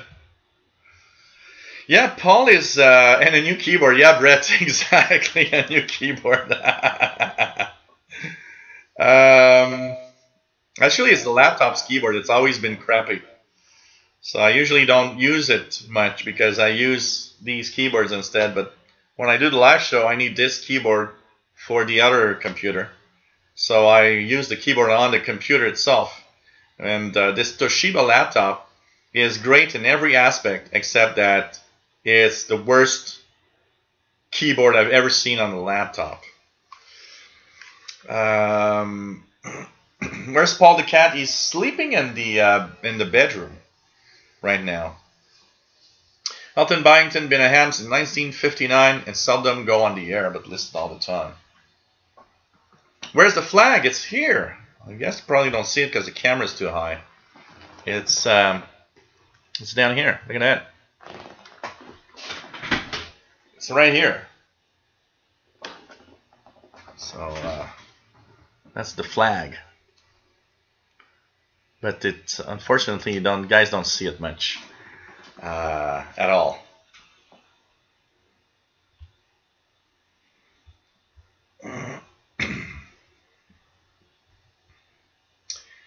So this one is an old friend of mine. So this is the Grundig Traveler 2 PE, an analog receiver with a little flip door here. So here you got the flip door, and it's unique. You've got 2 clocks on the display. You got all sorts of weird settings to set the different time zones and so on. It's an analog radio with the display here, and has a shortwave band. So it's an old analog receiver. And it has one major flaw. It's one of the least sensitive radios I've ever seen in my life. I mean, this thing is so crappy on shortwave that you barely listen to anything. And I'm not joking. When I got this, I was amazed at how crappy it actually was. So this is on the FM band, so that's why I'm receiving something. But if I go into shortwave bands, like let's try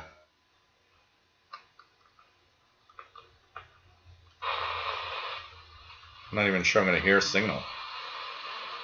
No signals here. Really nothing here. I tell you guys, this was the deaf.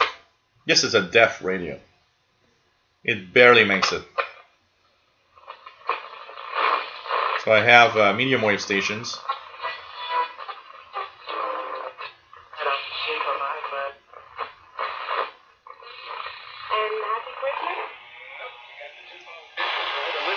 This is CJAD 800.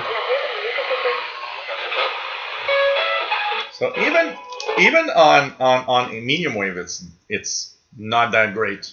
So this is one of the crappiest receivers. It's beautiful in its design. It's kind of a cool design receiver, but darn, this is the crappiest thing I've ever seen for sensitivity. And it's funny because when I got this radio, that's, I don't know, early 90s. It was sold back then. I think it was still Radio Shack. They were selling this thing like $50 or $60, and I would look at it and say, $60 for that is too much. And one day I went shopping with my mom, so it gives you an idea of how long that was. I went shopping with my mom, and I went to Radio Shack to see the stuff. They had a little table with radios and stuff that they wanted to just make sure it goes away. And it was $24.99. And I thought, okay, $25. I'm gonna take that radio. And well, never been impressed. And I was actually unimpressed for another reason why I was kind of sad. Because it bore the Grundig brand. So when you buy a Grundig radio, especially in the early 90s, a Grundig radio technically should have been good, but this was really insensitive. I remember I thought, well, if it doesn't get any stations with the telescopic, I'm going to get stations with the long wire. No. Instead, what it does is it overloads on the long wire, and you still can't get any stations. So it's crappy. And, you know, I could have just put it back in the box and get my $25 back. But I thought, yeah, I'm going to keep it. It's an okay radio. It's still not an okay radio, but it's, you know. And I used it for a while listening to FM, because there it's okay. And I used it as an FM radio for a long time. A little portable FM radio. And I don't remember last time I've turned this thing on. I'm wondering if rechargeable batteries in here, because I mean, for the radio to still turn on, no, they're alkaline batteries. So I better take that off, because they're probably gonna leak at some point, because they've probably been in there for years right now and have never been used. So crappy radio, the Traveler 2PE, really crappy. It's incredible how they can put things on sale, and it's just crazy.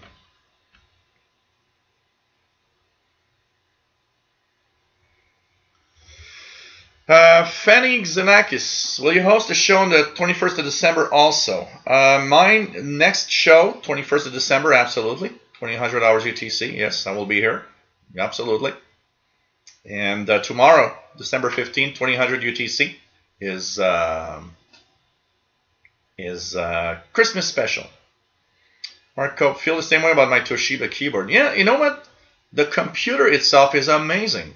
It's the most amazing computer. But the problem is that darn keyboard is the crappiest keyboard I've ever seen. I've never been happy with it from day one.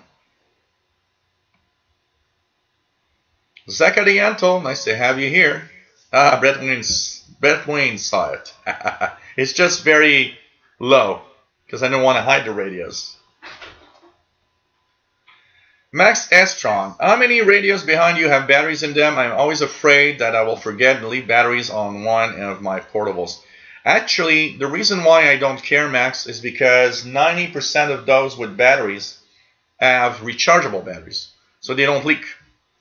The only thing that's going to happen is that the day I pick it up, it might not turn on, and I need to recharge the batteries. But most radios here are on rechargeable batteries.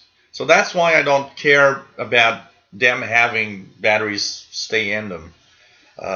Because, you know, I've been having, I had one, I don't know if I have it here. One of them that I have here, I picked up a couple of weeks back, and had all the gooey stuff on my hand. The batteries had leaked. It was disgusting.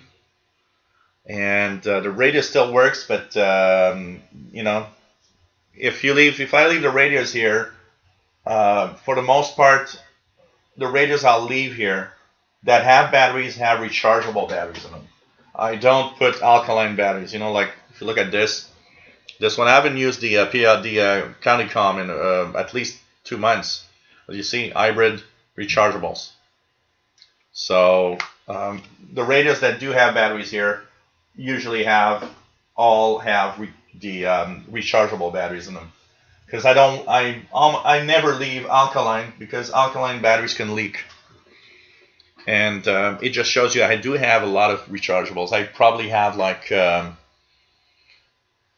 I'd say I have about between 40 and 50 rechargeable batteries, old ones and new ones, but I probably have like 40 to 50 rechargeables. I keep a set of alkaline all the time, though. I always buy these packs. You know, sometimes they go on sale, and you see you go to the store and you're like, oh, a pack of 36 AA Duracell for $9.99. Oh, that's not expensive. You know, that's a really good deal. Well, I'll take that. When I see a deal like that, I'll buy one, because if I need batteries for a radio or for something, well, at least I have alkaline batteries in their package. But I will try not to leave them in the radio ever. If I use them in one radio, I'll use them for a couple of days or a week, and then I'll take them off, because if I'm about to store the radio.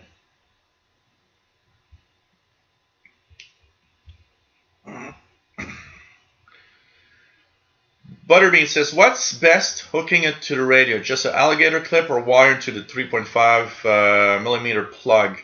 Well, technically, the 3.5 millimeter plugs on these radios are often have a little basic circuitry that adapts that long wire to the circuit. So technically, you would be better off on that plug. But you know what? I've been using portables all the time. A lot of them have the plug that you can, put the wire in. So here, I've got the plug, for example, the PL600. Over years, I've used that plug with antennas. I've used alligator clips on the telescopic. And honestly, I alligator clip almost all the time because it's okay. It works okay. Philip Radio says it looks like to be the ancestor of the Grundig Eton G8 and the Eton Traveler 3. Yeah, it does. By the way, that's what I wanted to show. I think it's here. So I got the Traveler 3 here. This has an addition to my collection. Not that long ago, but I purchased this. Not purchased. I got it as a gift from a viewer, about I don't know, 8-9 months ago. And it's funny because this too has a. So if we compare, this is a modern Eton Grundig Traveler 3 Eton, which is a Grundig edition. And this also has a little door. So if you look at this, this is a modernized version of this Traveler 2 radio, honestly. So that's what it looks like. This one is much nicer. This one is crappy, but the Traveler 3 here is an amazingly nice radio, honestly. I like this radio. It's actually been my kitchen radio for shortwave for the past 6 months. I just picked it up when I was going to get the beer in the kitchen. I picked it up because I saw it and I said, oh, I'm going to show it on the show. So this one, the Traveler 3, I got. It was given to me by a viewer that wanted to give me a little gift. And the Eton Traveler 3 Grundig edition is a very nice radio. It has. It doesn't have single sideband. It's very sensitive on shortwave. Has nice sound quality. RDS capability on FM, so you can see not just because RDS on FM has several channels. So the information you get from the radio data system on FM is different on each channel. Not all stations use all the channels of the RDS. Some use only one. And this is cool because you can actually scan through the different RDS channels here. And that's beautiful. That's really nice because it tells you, okay, this channel has no data. That channel has weather. That channel has, station ID and songs that's playing. So it's really, really nice. Shortwave bands, standard shortwave bands. Very, very nice. I actually like this radio. I find it nice in the dark black and that yellow-orange display. That's very modern Eton receivers use. It's a nice radio. Honestly, if you come across one of those and it's in the price that you're wishing to pay, the Eton Traveler 3 Grundig edition is a nice radio to have. You'll enjoy this radio. AM, FM, long wave, and the shortwave frequency ranges. Very, very, very cool receiver. Really like this. And so, yeah, the other one is kind of an old version of that new one, but that new one is much better, the Traveler 3. NOAA voice weather on 8502. Let's see here. I don't know if it's still on. Let's try 6501, I think is the other one. 6501 is the one I hear here. It's for Chesapeake, Virginia, I believe.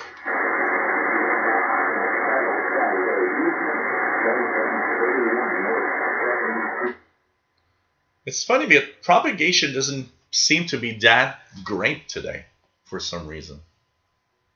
What's this here?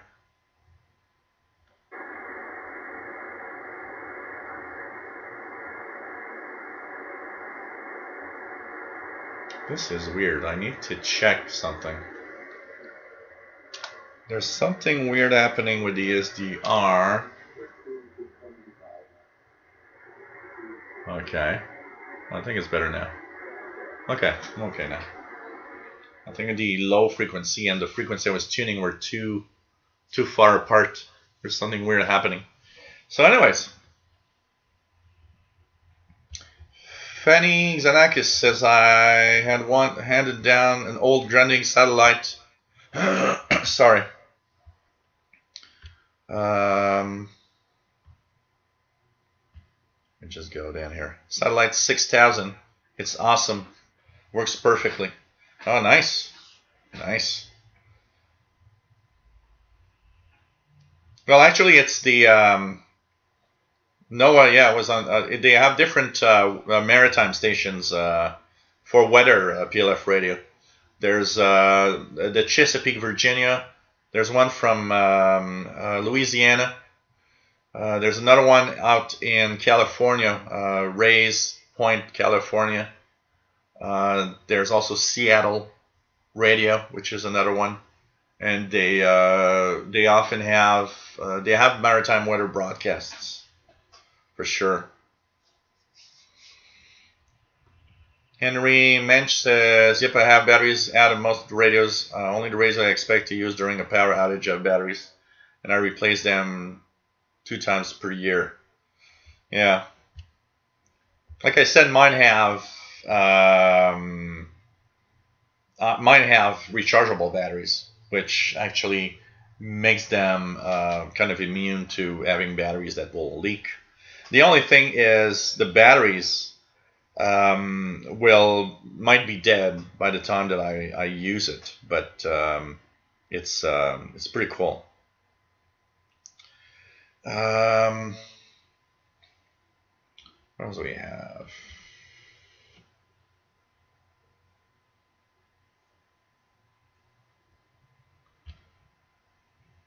And 502 is the New Orleans one. Yeah. 6501 is the Chesapeake, Virginia, I believe.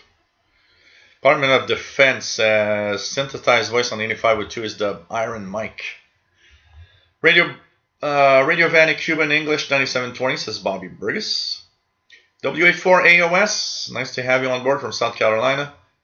Not sure any of your viewers have looked at vintage shortwave equipment.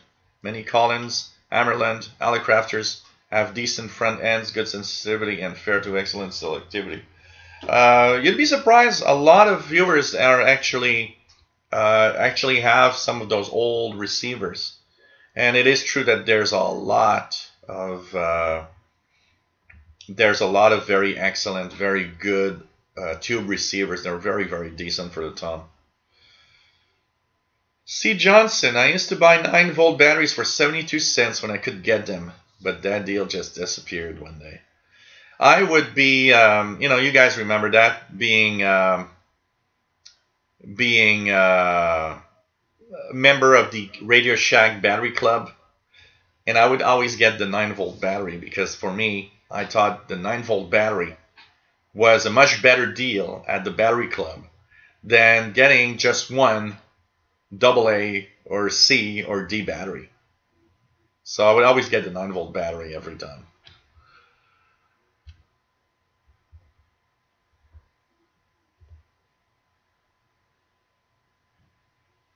Brandon Gottfredson, nice to have you here.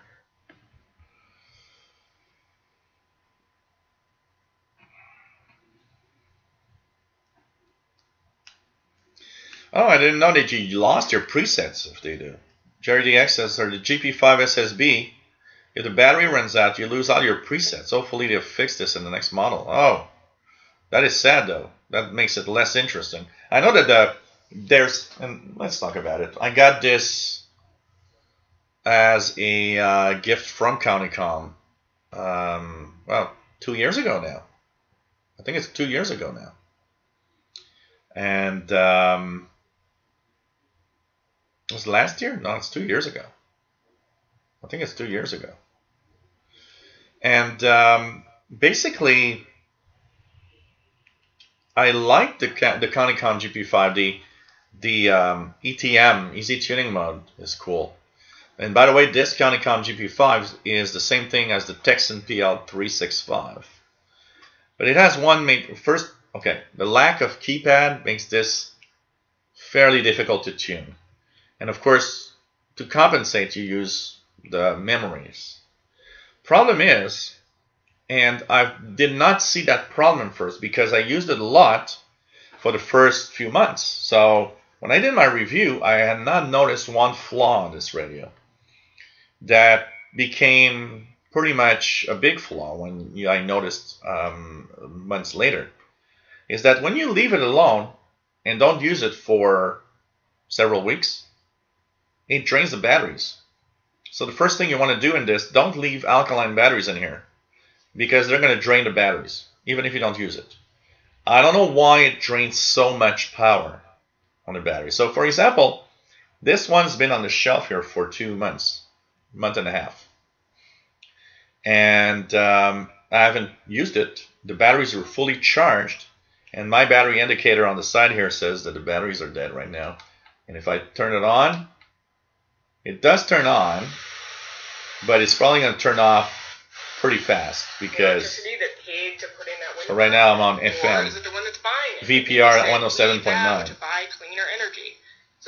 but the batteries are clearly dead. So it's not going to work very long.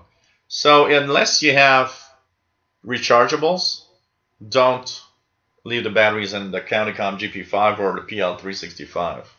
Apart from that, it's a beautiful radio. It's a nice little radio. I like it. The form factor is unique. It's kind of nice. And but the ETM scan is beautiful on this one, though. It's sensitive. Picks up all the stations it can receive. It's very, very nice for that, for sure. SC Radio Fan, what's the secret to not breaking back stands on these portables? You got to be careful. I broke many of them, honestly, SC Radio Fan. And look, I broke the one here on the Texan PL600. I was using one on one of the receivers once. And it was kind of nice because one of the receivers that I used, the Radio Shack DX398, which is in Sangean ATS 909, I had written to Sangean saying, hey, I broke the little door on the back that stand while using the radio, and they actually sent me one for free. They just told me, give me your postal address, we're going to send you one. And I actually got one for free from Sangean. So, which I found very nice because I thought, they're going to charge me a few bucks for it. I don't know. Well, you know what? No, it actually was really, really surprising. But, there's no big secret. You got to be careful when you use it because these radios and the back stands are plastic. They don't last very long. Max Headstrong says Traveler 3 is truly amazing. It is pretty nice. Henry Minch says my kitchen shortwave radio. It is an incredible radio for size and price, absolutely. It's really, really amazing. I love mine. I love mine for sure. Hey Matt, nice to have you here. No problem. We're getting really busy with Christmas coming soon. Pretty nuts.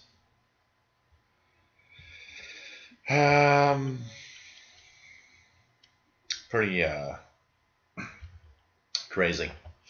Pretty crazy. What else do we have? Let's go down here. Radioactive is Noah on 502. That's from Louisiana. Bobby Burgess getting 6501 from Chesapeake, Virginia. Matt says, I've never heard Seattle. I've heard all the others, though. I've never heard Seattle also. You know what? Sometimes, because you're closer to that than me. And I sometimes wondered if it could be off the air, but still being reported active. I don't know. Radioactive picking up 6501 week in Oregon. Cool. Matt is tuned to Behavior Night on WBCQ 7490 on his PL600 that we just showed not long ago. PLF Radio, take care, my friend. And if you guys want to listen to Christmas music, 5085 kilohertz, shortwave, pretty nice. Matt says, I love the Radio Shack batteries. I used to save the dead ones because I couldn't stand to part with them. Oh, man. Yeah, PL365 and the CountyCom GP5, no keypad, and that's a little sad because it does make that tuning around really, really a hell of a job. David says, as far as rechargeable batteries are concerned, I can recommend IKEA Lada AAs. They're just rebadged in cheaper Panasonic Eneloops, and they do perform. I use them on my PL660 and ICR5. Yeah, and I use the Amazon Basics rechargeables that are beautiful. They keep their charge long. They are very, very good AA rechargeables. Amazon Basics. Really, really happy with them. Radioactive says, my battery drain issue stopped after I took it apart. Not sure what I did, but the batteries last much longer now. Oh, that's interesting. Maybe I should take it apart.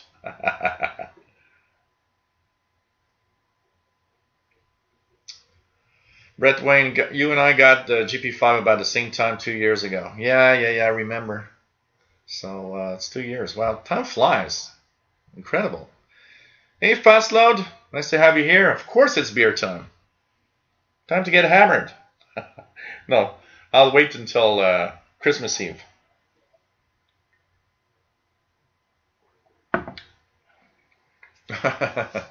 Max says strong. I smashed mine with a hammer. Battery use dropped way down. Oh, God.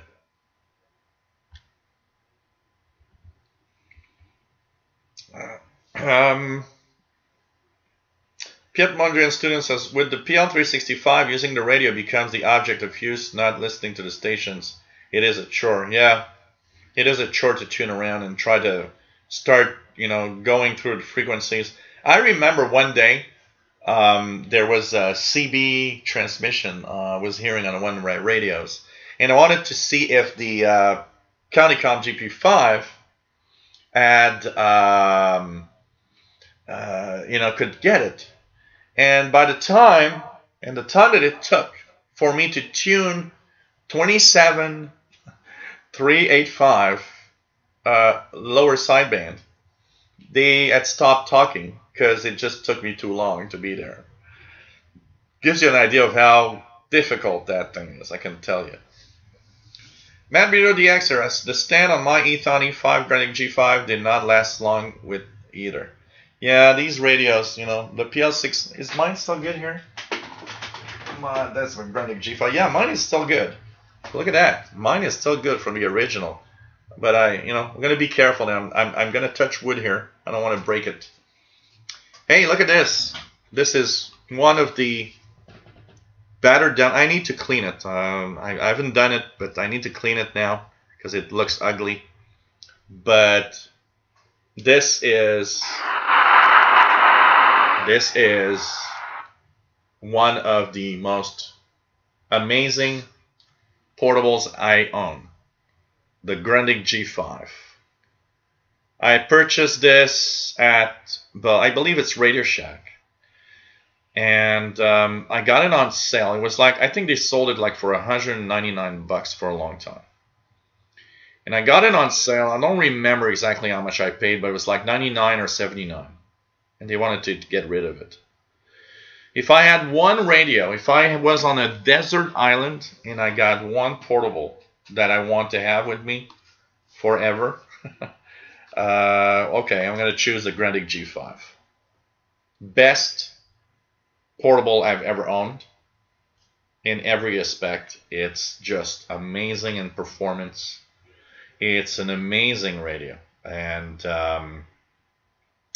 I would not part with this ever. It's just great. But there's this sticky rubberized plastic that over time gets gooey. But I know now that you need how to clean it. I've seen a few things on how to clean it. So beautiful radio. And I've owned this for a long time. I mean, this thing is at least 15 years old, and probably more. I don't remember exactly when I purchased the Grundig G5. But what an amazing radio. And what's cool about it is that even on a long wire, it is pretty darn solid. It doesn't overload easily. This is probably one of the last real Grundigs that were actually really, really nice. Well, actually, probably not a Grundig officially, since it was also on the Eton brand name. But I mean, this radio is great. Amazing, easy to tune, beautiful sound.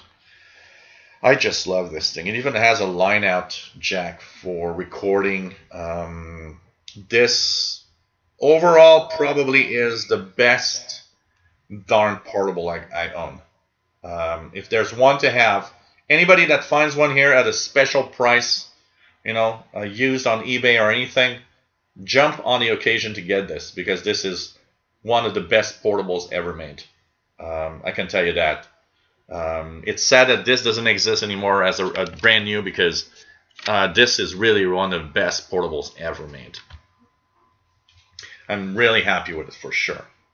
Shady Pyro, nice to have you on board.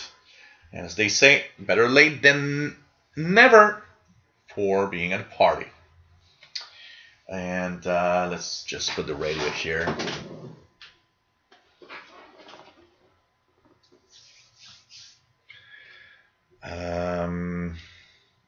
Amateurs on 3844 lower sideband. Let's check it out here. 3844 lower sideband.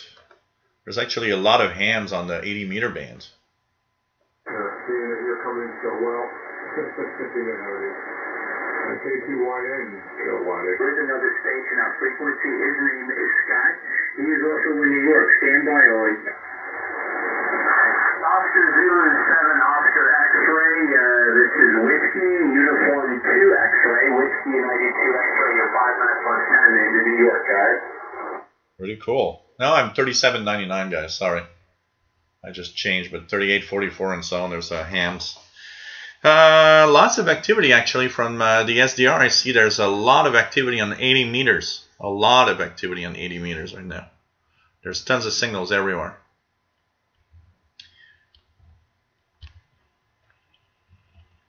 David in Barcelona also managed to break the stand on my PL600. The weakest point is the peg. That's the part that the stand hinge. Yeah, absolutely. That's where it happens. I managed to heat up a sewing needle and insert it where the peg has been. Oh, that's interesting. Interesting. David Arden, KJ4CMY, nice to have you on board. Matambale, C6501, upper sideband, S5. And at this time, I think it's the Chesapeake one it's Chesapeake, Virginia. Matambale. I think it's Chesapeake, Virginia. I'm not sure. Maybe I'm wrong. Oh, I'm hearing something, guys. I'll just open the door because I think there's a little something behind this door. Yeah, look at that. There's a little friend coming over saying, hey, what's happening, man? Hey, come and say hi to everybody. Mr. Paul. I'm sure everybody's going to be happy to see ya. Want to come here? Let's just put this here. Make sure this is here. And let's just, I'm going to just, you guys want to see Paul? There's Mr. Paul the cat saying hi to everyone. He's still a little sleepy from what I see. Whoa, the camera is not moving very fast. Oh man, something happened here. What the hell happened with the camera? The movement is really bad. I don't know. I wonder if there's something happening here. Let me just do a little something here. I don't know if it's gonna... break, but something's really bad. Let me just source. What the hell happened with this? I moved the camera as if the link to the camera or something is... this is weird. What the hell happened here? Okay, here we go. Yeah. What is that? And I think we are back. Let me just click. Here we go. And I fixed it. So Mr. Paul the Cat is right here.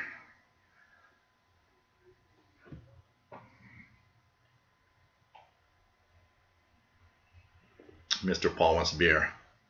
I was wondering what that is. So Mr. Paul saying hi to everybody. I'm wondering if my camera's USB cable isn't kind of having issues suddenly. I noticed a few times lately that when I move the camera, I actually have a the picture does that weird thing. So I unplugged it and replugged it. Things are back to normal apparently. Matt says, I'm likely not going to be able to tune in to either live show tomorrow, so unless something happens, have a great pair. Take care, Matt. No problems there. Michelle's shooting for an 8-hour show tonight. No, I'm not going to do an 8-hour show, I can tell you that. I'm a little tired. And with the shows coming tomorrow, it's I'm going to take it easy a little bit tonight. Radioactive, CHU and 7850. Shitty Pyro says, at least I got mine. Nice. Cool. Pretty cool. You may need more beer, though.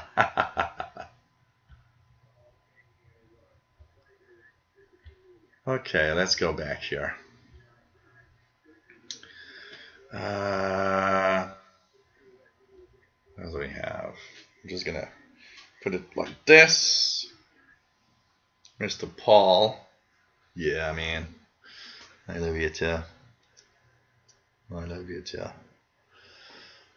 And yeah, I'm gonna try. I probably have the little. I still have the little stand somewhere. I'll try that out. Henry Mensch says, I got my G5 at Radio Shack for a lot less when they were clearing out their stores. It's been pretty pleased with it. Yeah, it's pretty amazing. Oh yeah, you can find those stands absolutely on eBay for not a lot. Kevin Wood, nice to have you here, says, same as my Eton E5 about Radio Shack, or maybe it called Source Den. Yeah, I'm not sure when, but I think it was a Radio Shack. But honestly, I'm not sure if it was a Radio Shack or a Source, honestly, either. Max Strong, the gooey rubber issue, what a nightmare. I bought a Sony 100 that turned gooey right out of the box. Horrible. John Young, nice to have you on board, says, great for listening to the stories. Sticky Fingers.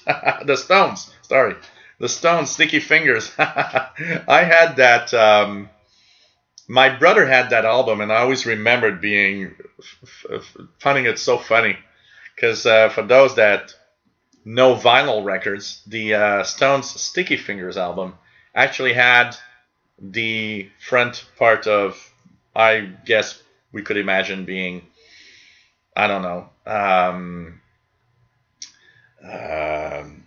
one of the Stones, in jeans, and it had an actual real fly that you can actually bring down or bring up, and behind it you would see the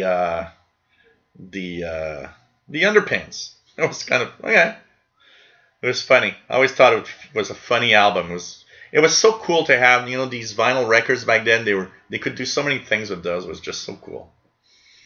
Matt Ritter the Extra says, wow, your sound is still good. My Grundig G5 is also showing its age because of the rubber, but still working in solid performer. Closest performer is the Degen DE 1103 PLL, which is almost the same hardware. So it's pretty amazing. Pretty amazing.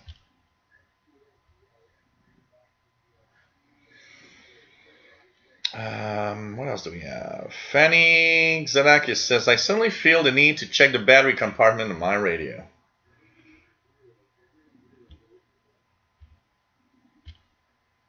Mr. Paul. Yeah, I know. I unplugged and plugged it back, so it was very, very okay.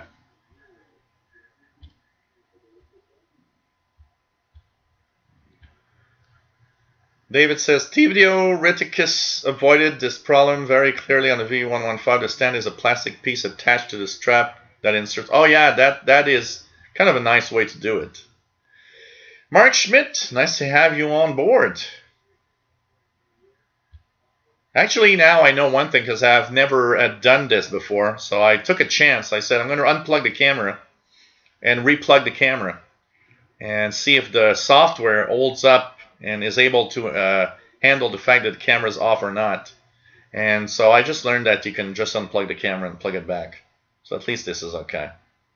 But I noticed last time it did that, I had moved the camera for some reason. I don't know if it's maybe the USB cable that's getting a little problematic. I don't know. Max S. says, not only did my Sony 100 turn gooey right out of the box, but the hinge broke shortly after. Well, that's kind of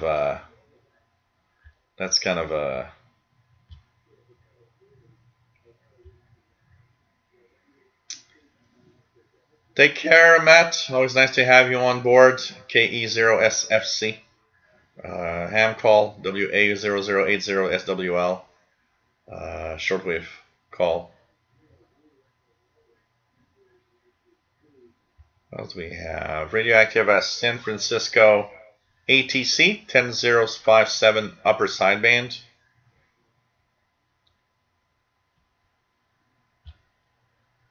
Department of Defense says if your radios turn gooey right out of the box, you might get too excited for your own. Oh man. Okay, that's it's not that reason. I hope. Department of Defense. Hey Vianney, bye bye. Bienvenue, toujours plaisir. Tomorrow, 2000 hours UTC is a shortwave show. Special Christmas shortwave show. Kevin Wood needs a replacement telescoping antenna for his E5. Any ideas? It's a screw-in antenna. You might easily find a replaceable if it's just if you can just screw in that part. I would look on eBay and try to find an antenna for E5. I'm pretty sure. I wouldn't be surprised if you go on eBay and you write telescoping antenna Ethon E5 Granite G5. You're gonna get one. Pretty sure you're gonna get a new one. Matam Bali says have a rechargeable drill whose rubber went sticky like that after a few years. What do you use to clean that off? Acetone, alcohol. Some use alcohol, and I seen actually a video. A guy used, Pledge. That can of Pledge that people use to kind of clean out the tables and stuff like that. Apparently that works great also. But what I've seen, alcohol is apparently really good. David Harden says try putting a zipper on the CD, even harder on music download. Yeah, but that was surprising. I mean, it was just crazy to have an album that had that cover. That was crazy. Red Wayne says like the 1860 that is in the 880. That's cool. It's funny because the what's the receiver I've got? I got one here that uses that 1860 rechargeable lithium battery. That's really cool. Max Armstrong says, just got apartment. Joke about a gooey radio. Well, silly. Nice to have you here. Jerry says, if you like ABBA, they are supposed to come out with 2 new songs any day now. Really? They're coming out with a virtual tour of how they looked in the 79. Wow. Yeah, Matambali. I saw a video, and they were using Pledge furniture polish. And it removes the gooey stuff off these radios. John Todd Jr., your Grenic portable strangely looks like a Radio Shack portable I bought about 2 years ago. It works great. So, well, it's possible there was, you know, I don't know what model. Do you know the model he had, John? Dirty Diaper 21. Nice to have you on board. And John Todd Jr. is WB5HHT in Katy, Texas. Nice to have you here. What else do we have? Yeah, it must have cost a fortune to do that that cover back then. I still remember. I remember fiddling through the LP records of my brother, because my brother had, I don't know, probably had like 150 vinyl records.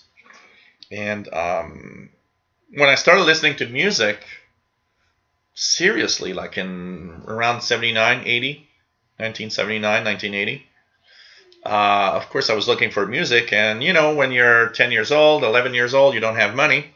So I started going through my brother's vinyl record collection. That's where I listened to amazing stuff like The Doors, that Rolling Stone album, Sticky Fingers, listening to Manfred Mann, I listened to so many things, Cat Stevens, the Beatles, of course. I mean, I listened to some amazing music, and I'm happy for that, because without that collection of my brother was 9 years older than me, so his collection goes in the 70s easily. And without that, I'm not sure I would have had the rock and the music knowledge of the 60s, 70s that I actually grew up with, because my brother had all of these great albums from that time.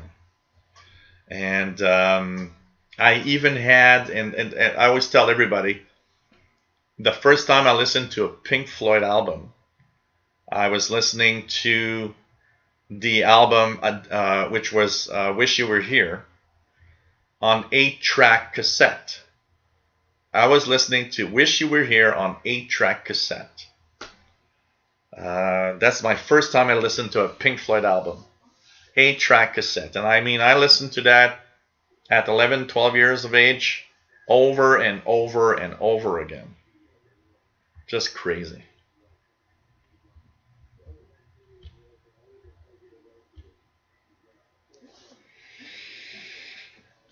Todderbert, nice to have you on board from Chicago. Matambali's got 13089 USB, NMC in Point Reyes, California. 13089 S9. I'm going to try it here. I'm not sure it's going to make it. 13089 upper sideband. Got nothing here on that frequency. What's that here? Nothing on that frequency here. Point Reyes, California is a difficult one for me. Oh, really? Kevin Wood still has his original Sticky Fingers. Man, that's great. Tam says, if it's not too important to you about sync detection, then I wish the PL880 was a more affordable price for you guys in Canada.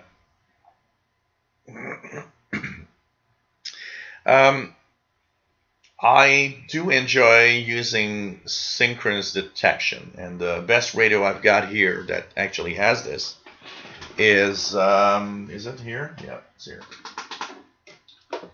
And look at how strangely they look alike, by the way. I show you the Texan PL600 about many years ago, and this is the PL680. That's kind of interesting here, eh? They kind of use the same box, or almost. Drilled a few more holes and that's it. So PL6 This is PL680, which I do love. Great radio.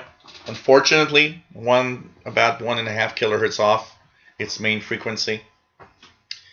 Sync detection on this thing is amazing. And there's one battery in it. It's like the battery is moving through it. Yeah, there's only one battery in it. Why the hell did I leave one battery? I don't know.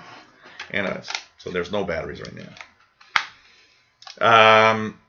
Sync detection on this is amazing. And I gotta say, on some fading signals, sync detection is actually an amazing thing to have.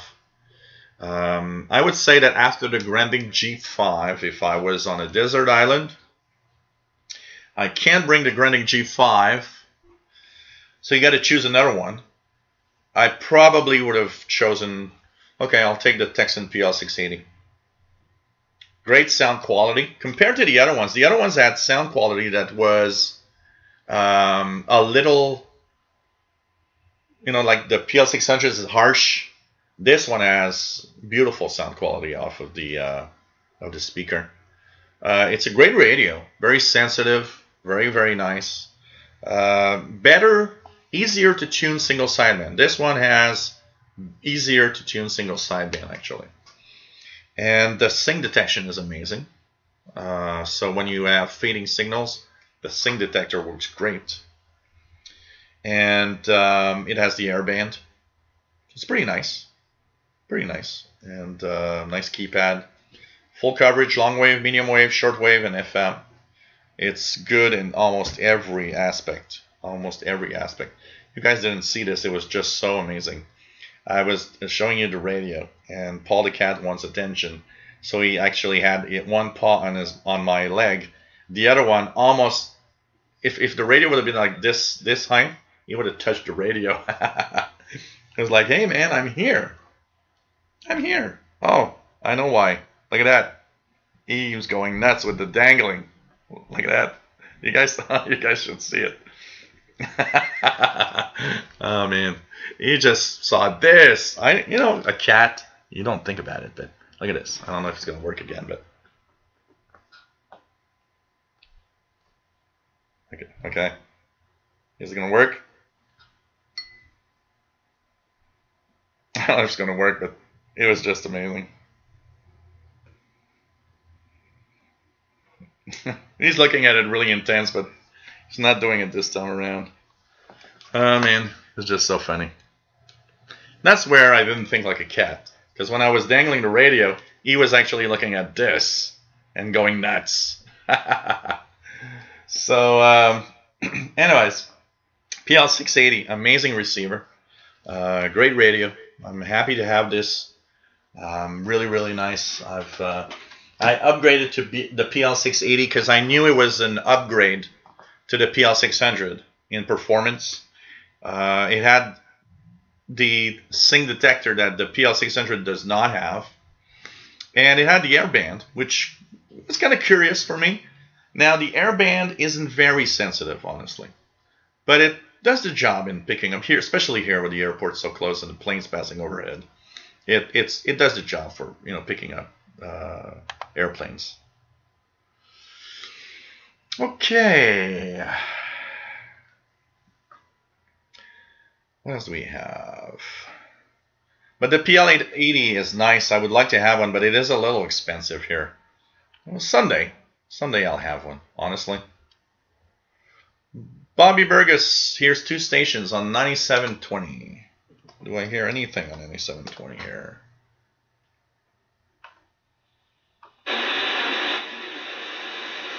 There's something in the noise, but it's pretty much in the noise here. Pretty much in the noise. Johnny DXer, nice to have you on board. Glenn T, nice to have you here. Led Zeppelin, Queen, Pink Floyd, Kiss, Deep Purple. My brother was not a Queen or Kiss fan, but he was a big Led Zepp, Pink Floyd, Deep Purple fan. Matambali, NMC, US Coast Guard, Point Array is also on 8764. Let's try it out, if it's still on.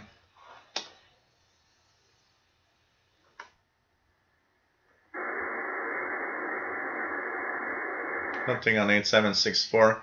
I hear it at another time of the day. Most of the time when I heard the California one was earlier in the day. They have a broadcast and they're on 17314 or something like that. That one is the one that I usually hear out of the West Coast. Hardest Crafter says Amazon special price on the PL880, sell price of $149, which already pushes up to about at least 190 Canadian because of the exchange of the dollar. So 190, and that's US Amazon, which means shipping is not free. I'll have to pay shipping, so it pushes it up to like 225 Canadian. That's the problem. Plenty says they just don't have classic bands with those great sounds like those anymore. Too bad music gone to pot these days. Yeah. Fanny Xanakis, did the Rolling Stones do that cover because of that Velvet Underground Andy Warhol peelable banana cover? Totally possible. I know that. I remember that the Rolling Stones and Mick Jagger had they met Andy Warhol several times at that era, that period of time in the 70s. It's totally possible. It's totally possible there was some kind of influence with all of that. I wouldn't be surprised. I wouldn't be surprised at all.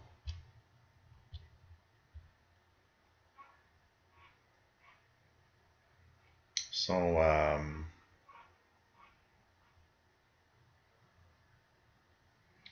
Fernando Srenchi, nice to have you here. Just bought the PL880, great radio for sure, absolutely. Todderbird says he enjoys the PL680, 660. 660 is amazing. It's pretty much like a 680. Department of Defense says as a PL680, great radio. Great radio also. 660 is also great. Glenn T. Journey Foreigner, yeah. Kevin Wood, my R75 has sync detection, but it's not very impressive. It's funny, Kevin, because so many radios have sync detection, but it doesn't work well. Either it loses lock easily, or it just doesn't perform really well. The PL680, and I had heard the sync detection of the Sony 2010, which is renowned for one of the best sync detection ever. Also the one on the Sony 7600 JR, and I had heard and seen that in action and was kind of impressed somewhat. The other sync detection that I've got on the radio is on a Degen 1106, which I will bring up here, which was a total disappointment for me. So this is the Degen DE 1106. What the hell is that? Okay, the wheels are on some cables. So this one is the only other receiver, well, apart from the SDRs, that has sync detection. This is a decently looking radio. It's very nice. It has full page info. I mean, when you turn that on, and of course the batteries are dead, so it has all the information here at the top. It has alphabetic tags, so you can actually say, oh, Radio Slovakia or whatever. It's it's a page system, really nice. And this has airband, and it's a long wave, medium wave, shortwave radio and everything. And I purchased this. This one was a little more expensive than I used to spend. This one cost me like 125, 130 Canadian dollar. And I was so disappointed in this thing. It's not sensitive. I mean, it receives stations, but it's not sensitive. It's not that great. And the sync detection on this thing is bad. It unlocks all the time. It loses the lock on the station so easily. If I had one radio that for the price paid is probably the biggest disappointment. I mean, I told you the Traveler 2, disappointing, but 25 bucks. But this, 130 bucks, and being very, not sensitive, loses lock easily, crappy audio, very thinny. It sounds like, I don't know, it sounds like some cheap speaker or some sort. It's really, really a very big disappointment, unfortunately. I would have thought the Degen D1106 would be so much better. And this was one of the biggest disappointment for a receiver that I own. I should revisit it. You know what? I dislike it so much that I almost never. I'm not sure that this radio worked more than a total of 10 hours. No, it worked more than that. But I mean, maybe I've used it for 30 or 40 hours max total. This thing, I can tell you guys, this thing has been sitting on that shelf here probably for the past 2 years untouched. And yeah, and it has alkaline batteries from the time. So it shows you, I'm lucky that they didn't leak. So I was totally disappointed in this thing. And the sing detection doesn't work well. Very, very bad radio. Never purchased a Degen DE1106. Crappy radio for the price. Crappy radio for the price. Oh, man. K1ZEK. Nice to have you here. K1ZEK. Radioactive receiving 8764. 8764. Yeah, I'm not receiving it here. I don't. Oh, I've got this weird buzz right now. How the Crafter's Kitchen says, I like the PL600. I think I paid $55 for it on Amazon a few years ago.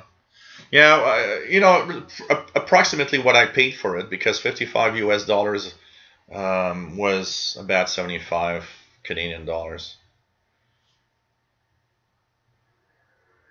Oh, really, Todderbird? The newer 660s, you can calibrate the dial. That's nice. Hey, Billy Laptop. Nice to have you here. Can you briefly discuss your FT8 setup?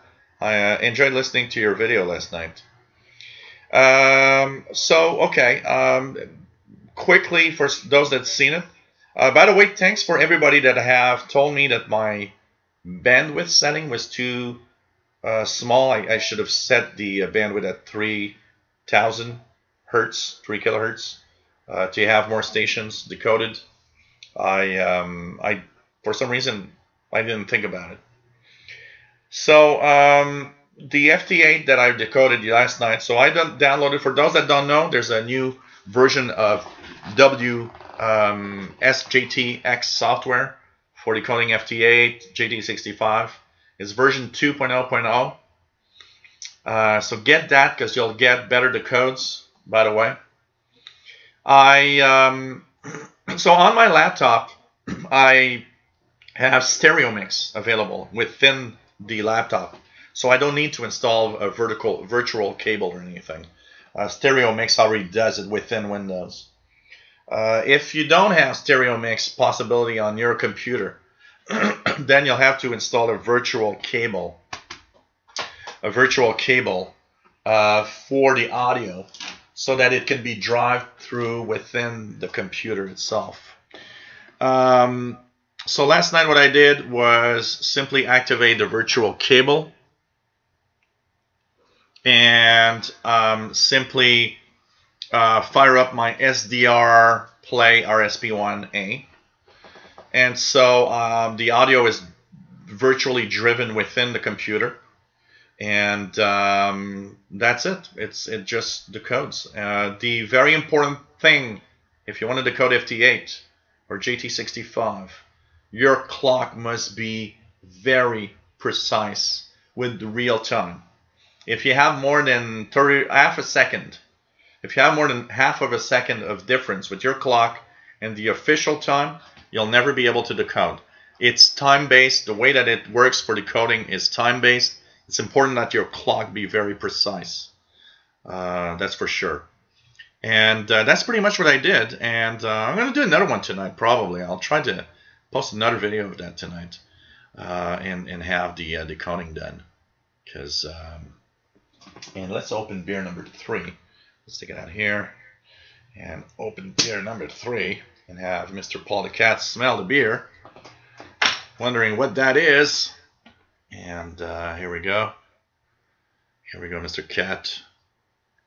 Mr. Cat is wondering what's happening here. Oh, this is way too much. So Mr. Cat is really lovely. Hey, how about you and me tonight? And the tuna dinner. And he's going to say yes for sure.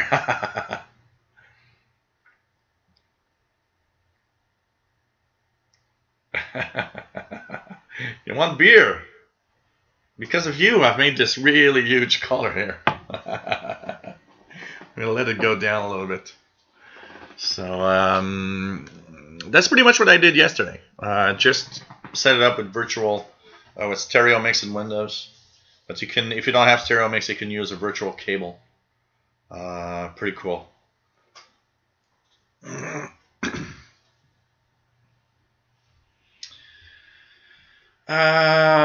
David says, I spot what seems like a small boombox just next to your head in the middle shelf. In the middle shelf. Small boombox. The only thing I can think of that you're talking about would be this, probably. Let me just take a wire out. Is this what you're talking about? If this is what you're talking about, this is a AM/FM radio. But I did not purchase this because it was an AM/FM radio. I purchased this because it's an amplifier, so I can actually put audio in. It's amplified out. And I thought that would be a good idea to have a amplifier. Especially for my DX398 receiver that has the speaker, broken speaker. So the audio is all distorted. So I just drive it through this and have better audio. I actually use this in one. I've got a few videos from Perry Island where I actually have my DX398 receiver. And you could see this because this is what's driving the audio for the videos that I've done from Perry Island. That probably goes 2 or at least 3 years ago when I went to Perry Island. And this was part of the setup because the audio amplifier. But I mostly purchased this for the audio amplifier part of everything. I don't know if it's still working. Yeah, it's working. The radio side's working.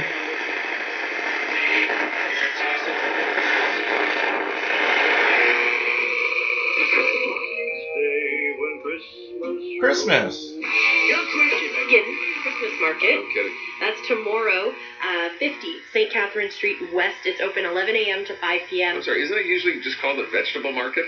No, because you can Do they get... actually have meat? So that's FM, the AM band, sorry.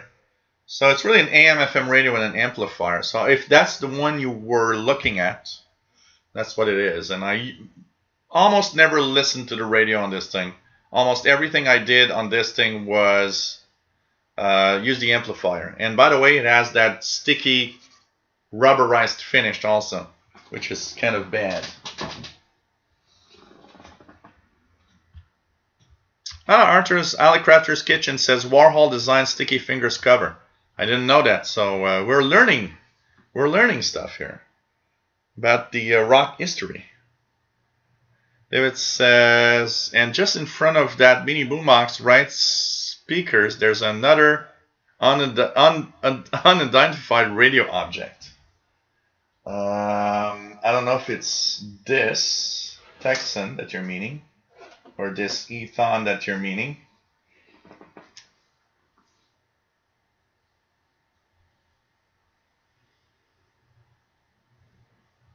NT says, I forgot AC/DC. David Arden says the ICF 7600JR has sync detection. Only used it once or twice, but it works well.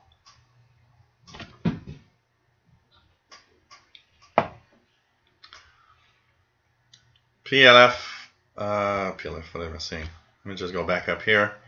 David says the PL660 also has very good performance sync detection. Radioactive says, Degen sounds like a radio show would sell. No, actually, I would not sell it. You know why? I would not feel good with myself knowing that I sold someone such a crappy receiver. Glenn says, remember how they used to make the vinyl picture album with the picture image of the band or the album cover burned into the vinyl? Yeah, absolutely. David Arden, an untouched radio is a terrible thing to hear about, even if it's crappy. Yeah, you know what? I will force myself, because I totally am going to force myself to use the Degen, and hopefully it's gonna work. But I will, I'll fire it up. I'll put batteries in it, and I'll actually give it a chance, a second chance, basically. Take care, Elton Byington. Always nice to have you here. Remember, guys, tomorrow, 2000 hours UTC, special Christmas show. 3830 Radio Man, nice to have you here, my friend. Johnny DXer to start a show. Yeah, absolutely. Post show wants a sip. Oh, man. Yes, he does, Glenn. Paul does look like Morris, the old 9 Lives commercial cat. Absolutely. That's the first time I saw him. Well, not today more, because he's fatter. Morris was not a thin cat. It was kind of a little bigger. So now that he's eating like a pig, he's bigger. He does look like Morris the cat. Absolutely. In French, he was called Maurice le Difficile, which means Morris is a finicky cat. He doesn't like a lot. He's very difficult in what you can give him as food. But man, long time ago, Morris, that cat must be long dead. Anyone try a loop on ground antenna? Says Kevin Wood. Glenn says, up on the shelf, up, little black book box. I think he was talking about. Oh, maybe that is on the top shelf there. If that's what you mean. That's what you mean. Black book box. Yeah. Oh, this. White thing also might be one, but okay. There's this. That's probably... I'll take 2 of those. Those I haven't done reviews, actually. I need to review them. And this one you're going to get a blast, by the way, guys. Okay? And somebody was talking earlier about the famous battery. The famous 18650 battery. Look at that. This one has one of those. This is a rechargeable lithium-ion battery. This radio is an XH data radio, by the way. And it's an XH data D38. And now, for those that had radio for a long time, you're going to go crazy when you see this display light up. Okay? So get ready, guys. Because this thing, and I didn't know they would still do this today. This thing is actually, oh man, the battery's dead. Don't tell me the battery's dead. No, loading. Okay. Here we go. Is on red LEDs. This thing is running on old red LEDs, like these old radios and these old calculators of the 80s. When I saw that, I was amazed that this still exists. XH Data D38. It's an MP3 capable radio. You can insert a micro SD card in the slot there. Listen to your favorite MP3s or audio. It, of course, you can recharge via the computer. All I could say is medium wave FM shortwave radio. Probably it's a crappy radio. In general, this thing is very crappy. Doesn't work very well. The bandwidth is so large that if 2 stations are really close, you'll not even be able to kind of bring them in. And I mean, when I mean close, 50 kilohertz. I don't mean 5 kilohertz. 50 kilohertz is still too close. So this thing is really bad. And look at that. It's so funny the way that it actually, so it says off. Here it goes. Load. It's loading the radio. It needs to load the radio. I don't know why. And it's very sluggish in performance. Pressing the keypad to enter frequencies is almost like 2 seconds delay on each number.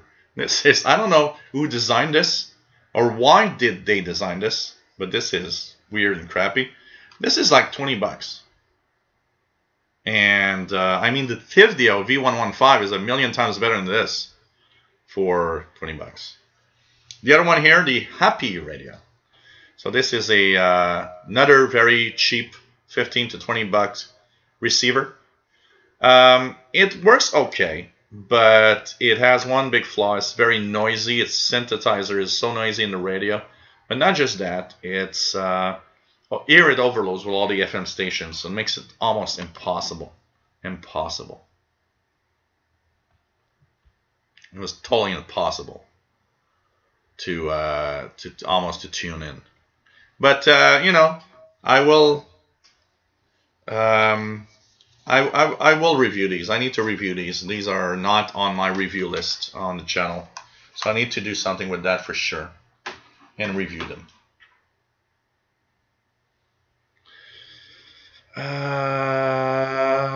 What else do we have? JDX says, did the bitch cop ask was the rep thing? No, it wasn't that time. Matt Umbali, that's a Radio Cat for sure. Hey, Matt. Pretty cool. Henry Mensch says, I find it interesting that you've kept radios that you acknowledge are not great performers. I want to keep them. I don't want to throw away these radios or do anything. I want to keep them. And you know, they're radios. I mean, there's something they must be able to do, I guess. I do like the unidentified radio object.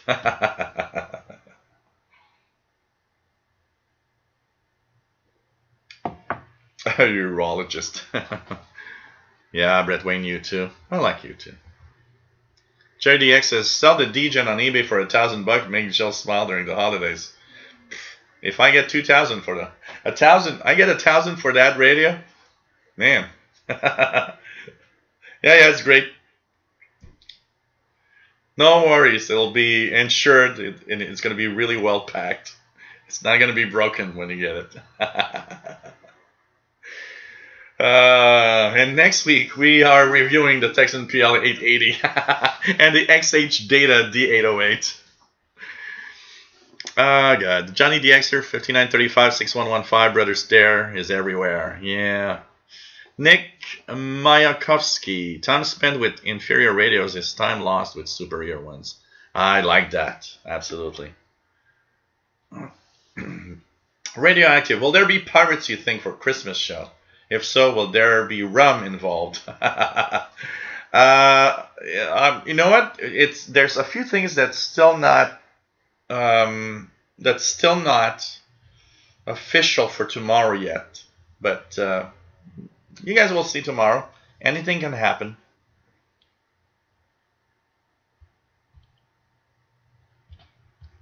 Jerry had a cat growing up. Looking like Paul called him Maurice. Oh man, Morris. Keegan says 15,000 WWVH out of Hawaii. Time signal. Cool. Hey, Tony Perron. Nice to have you here. Yeah, you know, Paul has his times. He has times when he wants to be alone, but he has times when he just wants to, you know, join in and have fun with everybody. He's surprisingly social, actually. Every time I have a party with a lot of people here, he's always there and he likes it. He likes it. Do I see a Super Radio back there, Kevin Wood? Absolutely. The Super Radio 3 right here. Let's push this here. I think it's plugged in the wall, is it? Yeah. No, it's not. Yeah, it is. know what he was doing, and that's why he gets paid the big bucks. It's plugged in a wall outlet. If in fact there was any wrongdoing in that case. So this is VPR station out of Burlington, Vermont, more than 100 miles away on 107.9. Three of these cases. That's a great question, and it's really hard to say right now. Mueller is not close at all to make any kind of... So Super Radio 3 that I got at a Canadian Tire store here in Canada, a Canadian Tire store. And it was bundled because it didn't come alone. So it was on sale for $69, but they had a deal. It came with the very ugly right now Mini 300. So you had the box with the Super Radio, and on top, taped, was another box with this Mini 300 World Band radio.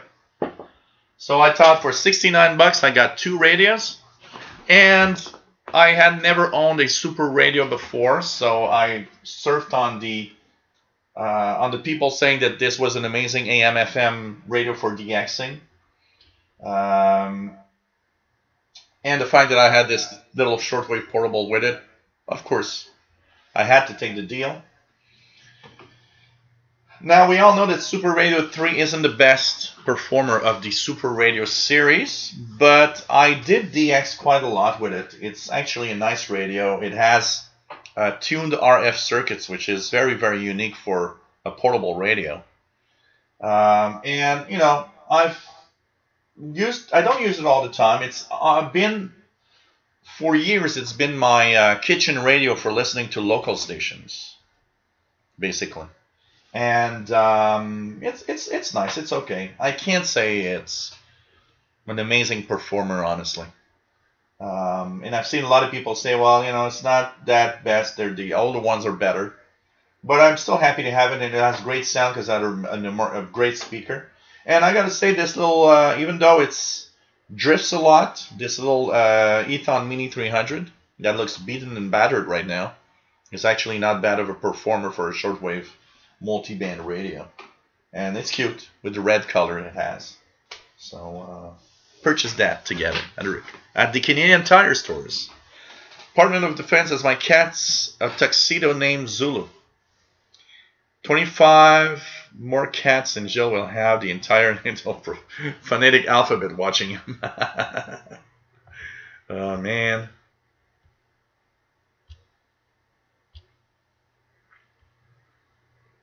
What else do we have? Wilhelm says, does DX look like the cat to go up to someone changing a tire to sniff the inner tube? You know, Paul the cat is the kind of cat that is so curious that he goes to see everybody. The guy came here to change the modem. He had to do a little change because I was making some changes. And the guy was installing a splitter for the cable. And Paul the cat was sitting next to him and looking at the guy. And I was like, wow, my cat just was looking at the cable guy. I don't know why. 8764, we just have a broadcast of weather right now.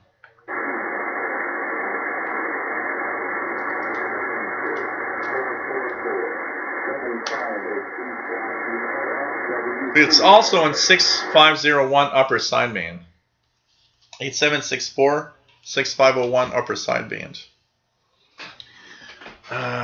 Glenn says, still grab the wrong one. There's two silver radios to the left and then a little small boombox on the middle shelf. Oh, okay, I got it now. You mean this very mini boombox thing? Oh man. Okay.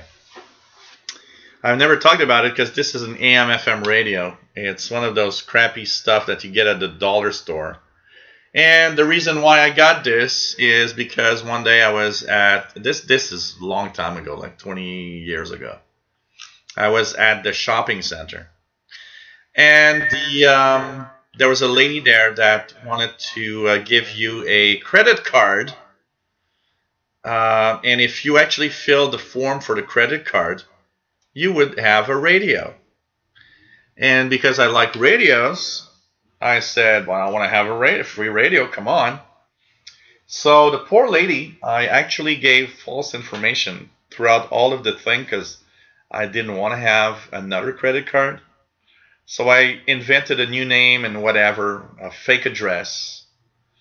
And I just filled out the form, faked everything, called because I just wanted to have this radio. It's a AM FM little radio. I think it has batteries. Yes, it does. And they have leaked.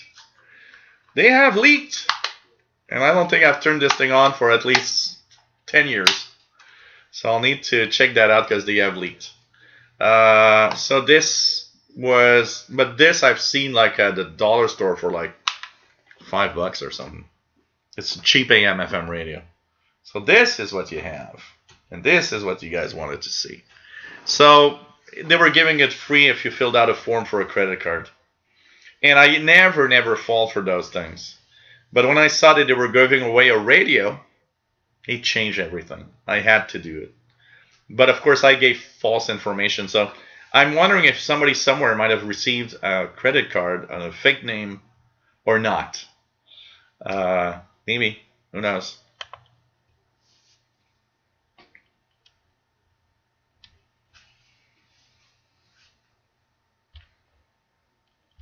Yeah, I'm not going to leave the batteries for sure.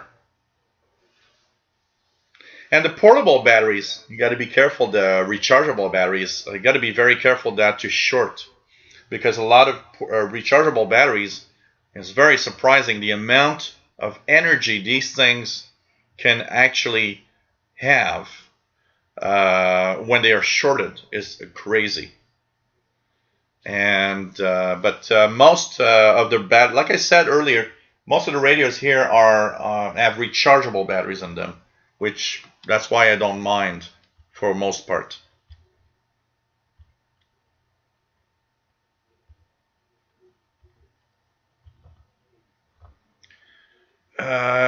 B says, Shell, you may be king of the SDR world, which is understandable, but your portable radio reviews take some beating. Oh, man.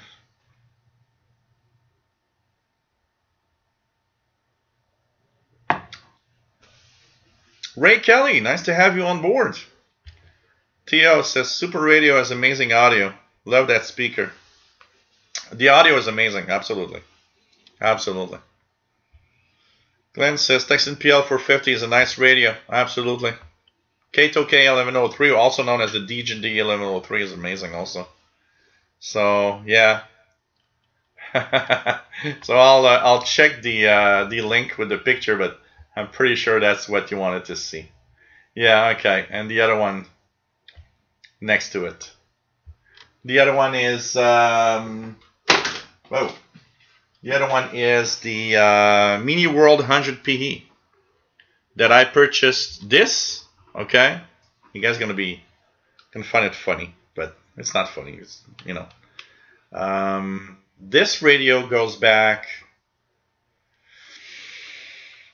30 years, something like that. That's really, really, really far back. So it's a sad, funny story at the same time. I was out of a job, and it was Christmas coming, and you know, it didn't matter in the sense that I didn't need tons of money for anything, and you know, the family gathering here that we do every year, we always tell ourselves, you know, no gifts or anything. The gift that we have is just having friends and family over. But I like getting myself at Christmas. I often like getting myself a gift. It's like, you know, I don't know. There's something about it. I don't want anybody to buy me one, but I do want to make one for myself. And that year I'm out of a job, and I have no money, really nothing. I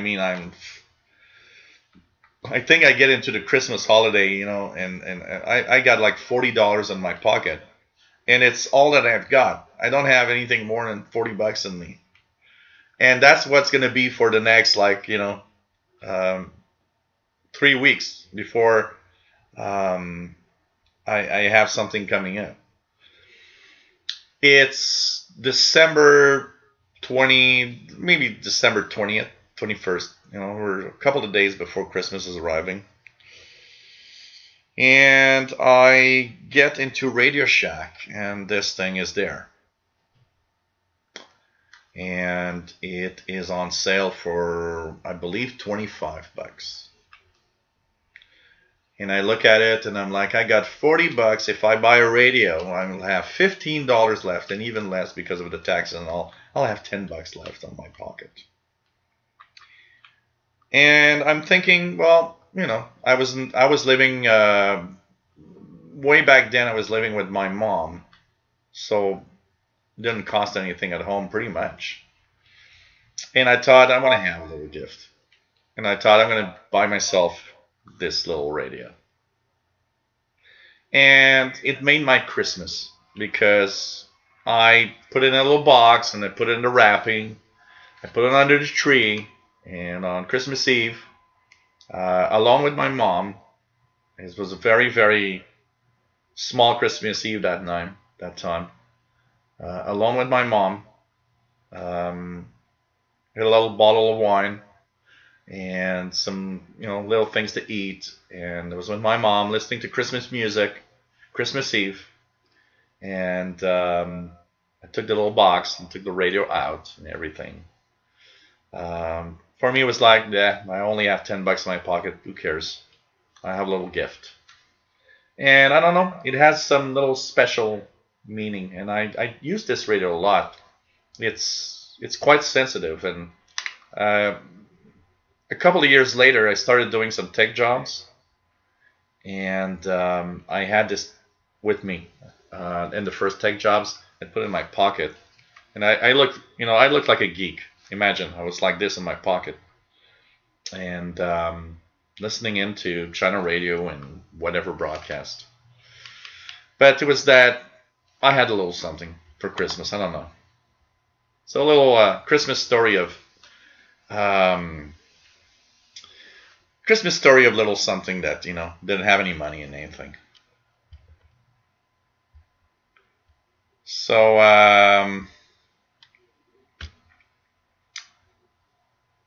that's the story behind it. I should have kept that story for tomorrow's story, Christmas story time. Keegan says VPR station at 107.9 WVPS, Burlington, Vermont. Yep, absolutely. Absolutely. Keegan says, yet to hear that the VPR station due to local KEZA in Fayetteville, Arkansas.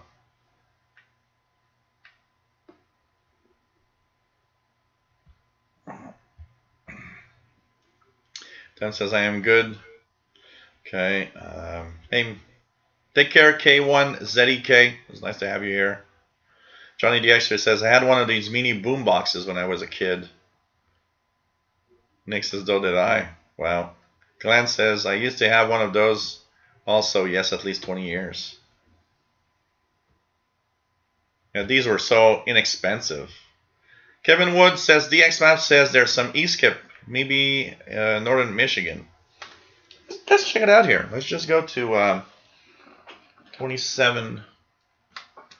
Let's go see the Super Bowl channel, 27025. If there's anything here.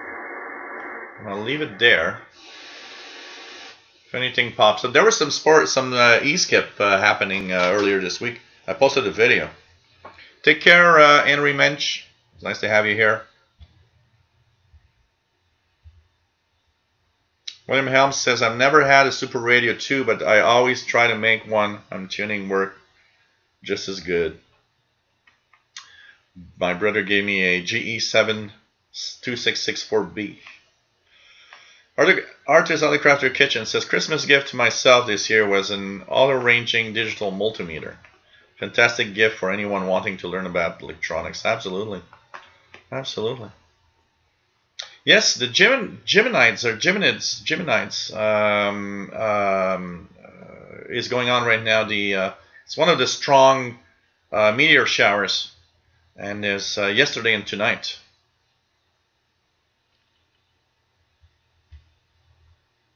David Arden says, I've done some DXing with radios similar to that. Brings back some memories. Absolutely. Jerry says, showed my kid Rudolph the Red-Nosed Reindeer the other day. After 15 minutes, she wanted to watch something else.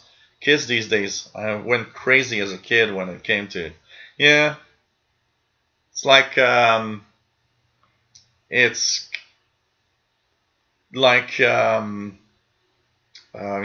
Brown Christmas. For some reason, for me, Charlie Brown Christmas has some weird.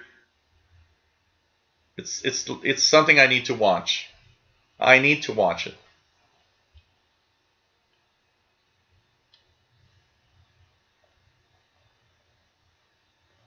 You'll poke your eye out with the antenna. Absolutely, yeah.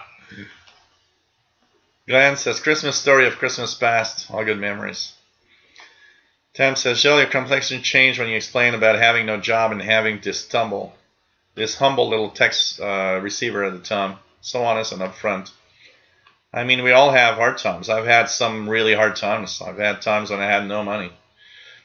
I got to tell you guys one story that I rarely talk about, but I'm not ashamed. We can't be ashamed about the fact that at some point in our lives we had nothing, or we were poor, we had a job. It happened to almost everybody. I mean, I think everyone at some point at something or some moment in his life that he's not proud of. Being upfront about talking about it is I always wonder why some people will hide a past time of their life that's not glorious. Because I always think that a strong person is somebody that can actually honestly talk about whatever good or bad times in their own lives. And I'm not ashamed about anything. I'm not ashamed about times I didn't have a job. I mean, it happens to a lot of people. Look, when there's a recession and all the jobs go, the number of people without a job. I mean, been there, done that. And you can't be ashamed of anything like that. I remember, and that's the same time period. So the same time period I had this. I was at a shopping mall. And don't worry, I didn't steal anything. I'm not that type of guy. But, going around, and one of the things that I did when sometimes, I was bored, I was to go to the shopping mall, look at stuff, and think, when I get a job and I make money, I'm going to buy that, or I'm going to buy this. And just being happy, thinking, well, one day I'll be able to buy this, And that day, I went outside, and I was riding a bicycle. And there's this guy that comes up to me, and there's nobody in the parking lot. And he put up a knife, not a gun. Here was rarely a gun. He took out the knife and said, I want your money. And for some reason, I wasn't super stressed or scared. I saw the knife, and I saw the guy. And I looked at the guy and said, look, I'm going to give you my money. But I'm going to tell you one thing, I'm out of a job, and what I have in my pocket here is what I have for the next month. And of course, he didn't care. I mean, when you're desperate to the point where you have a knife, you don't care what the other person is about, So I took out my wallet. I had a credit card, which was, of course, unused because I didn't have money. And he looked at me, and very seriously, he looked at me and said, I'm sorry, man, but I need it. And I had $40 in my wallet at that time also. He took the $40, and he said, don't worry, I'm not going to take your credit card. And it was so weird of a moment that a guy with a knife says, I'm sorry, man, but you got to do what I got to do. And at the same time, Well, you're taking everything I got right now. And I won't have any money for the next month. This is nuts. And it was such an awkward moment. But I don't know why. I was not... You know, when somebody takes out a knife, you could feel threatened. You could be really scared. I was in a state of... Okay, that asshole is going to take my cash. But for some reason, I never felt in danger. I don't know why. And I could have. Maybe that guy was nuts and could have killed me. I don't know. But it was a really weird moment. I can tell you that. And it was pretty much at the same time that I purchased this radio. I think it happened like maybe 2 months before I purchased this radio. Jerry, Mike, Hannah, 261, nice to have you on board, and says 27025 dead in Utah. Jerry DX, just got my work bonus from work. I think I should get myself the R8600 for Christmas. I'm thinking about it. Why not? Why not? 27025 is dead in Arkansas. Says Keegan. What else do we have?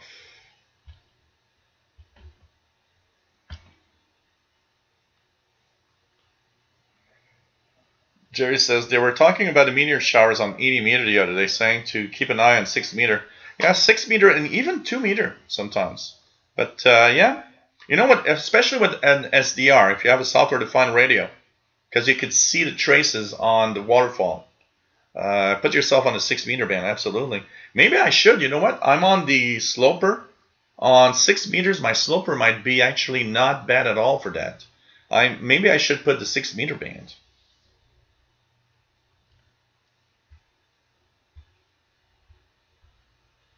David Arnold, I'll take a meteor shower before going to bed.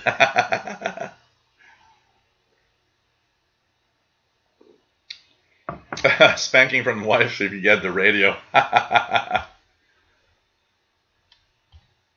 Oh, but Kevin Wood, do you know what that CW is in the intro? So Planet Claire from the B-52s, which by the way is a song I absolutely adore. The CW intro is CFH station, which was the Canadian Forces station here in Canada, in Newfoundland, Canada.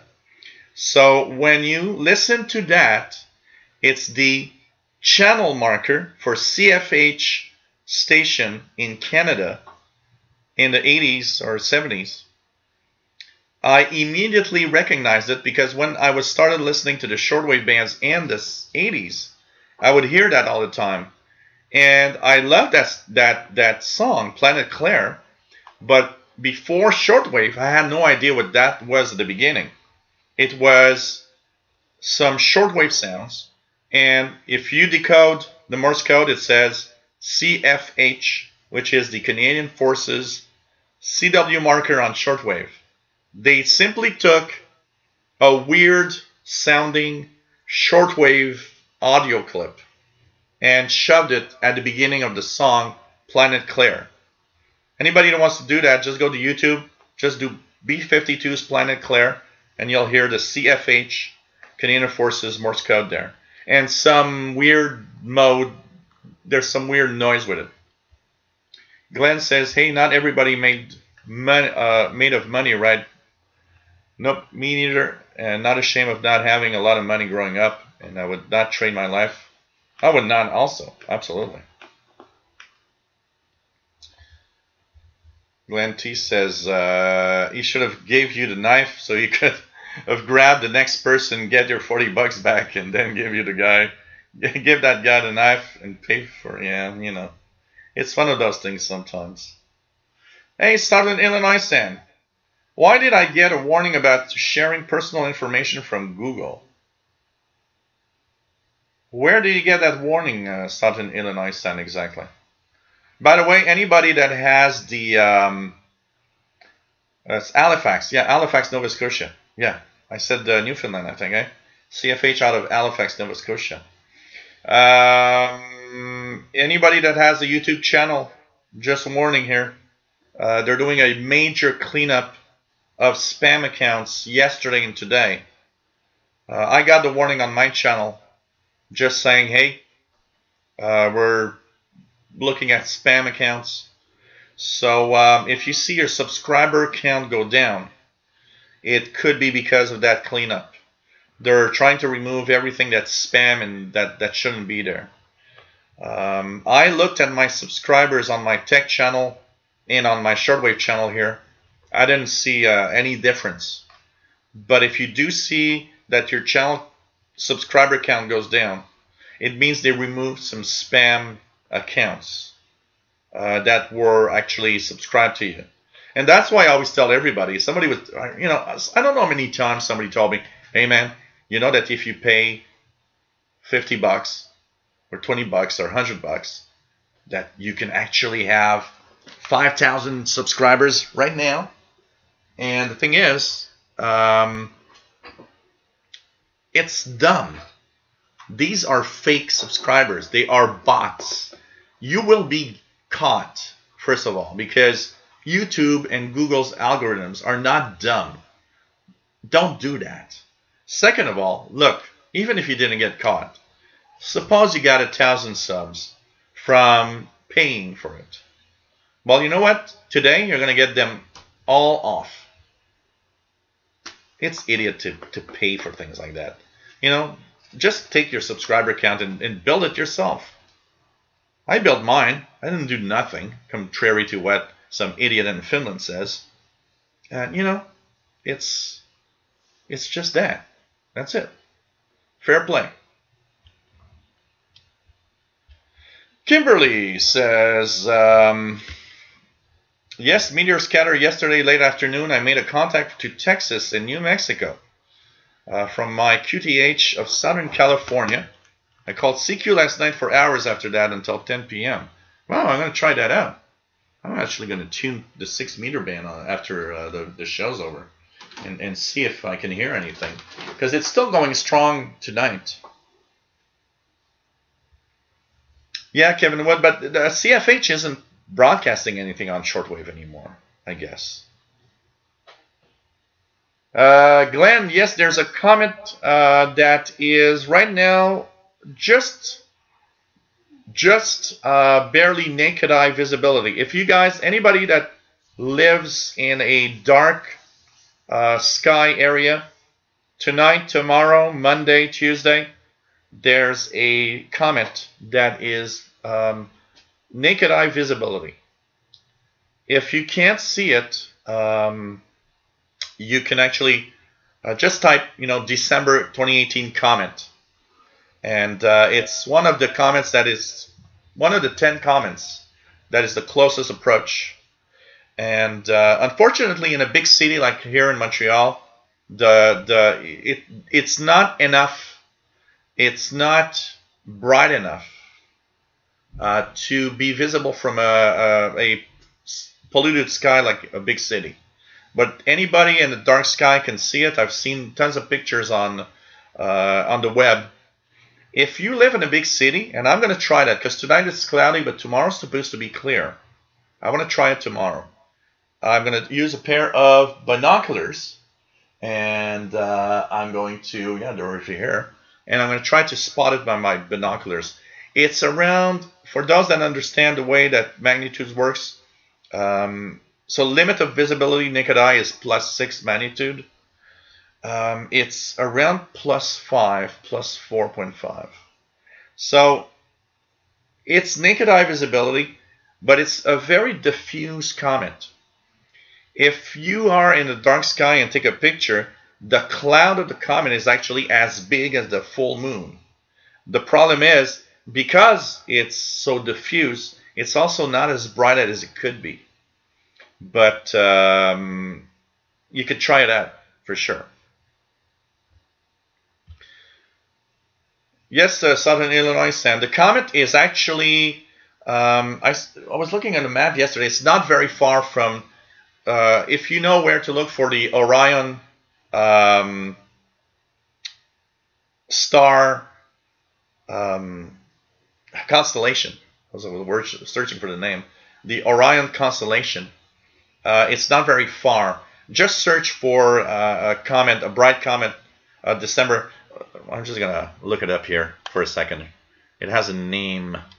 December 2018 comet, bright comet. I'll put it like this.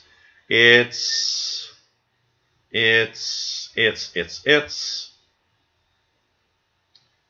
So here I got an article that says Givenich shower with bright comet. The comet's name is 46P Wirtanen. 46P/WIRTANEN. And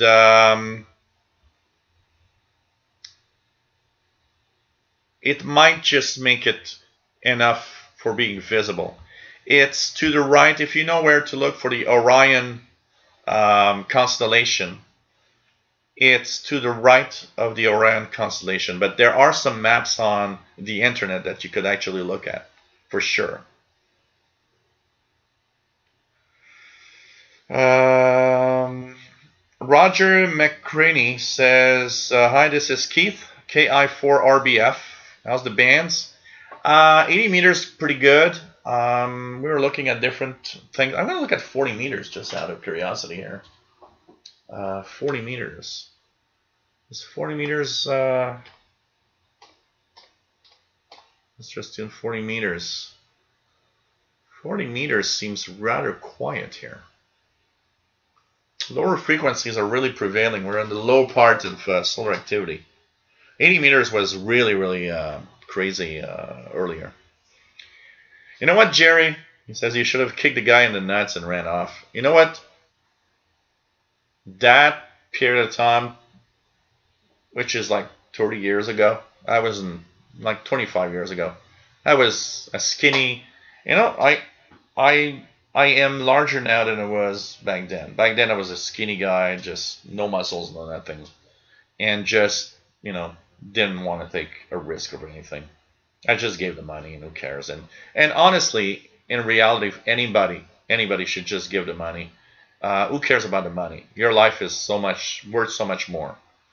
But I have to say, with the way that I am today, I think I would have jumped on the guy, which is not a good idea, honestly, because maybe that's when you get killed, you know. And honestly, money, you know, who cares? You're better off with no money but your life than no life and tons of money. Department of Defense. Did you ever notice the Don Chorus Ferrix playing in Pink Floyd's Cluster 1 instrumental? Yes, absolutely, Department of Defense.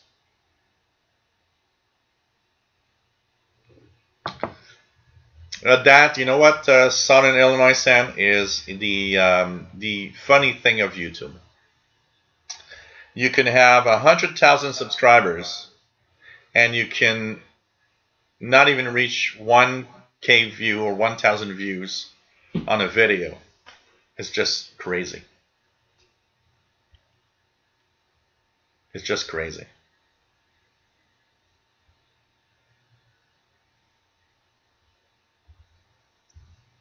Yeah, 46p. But the comment is going to be bright for next week.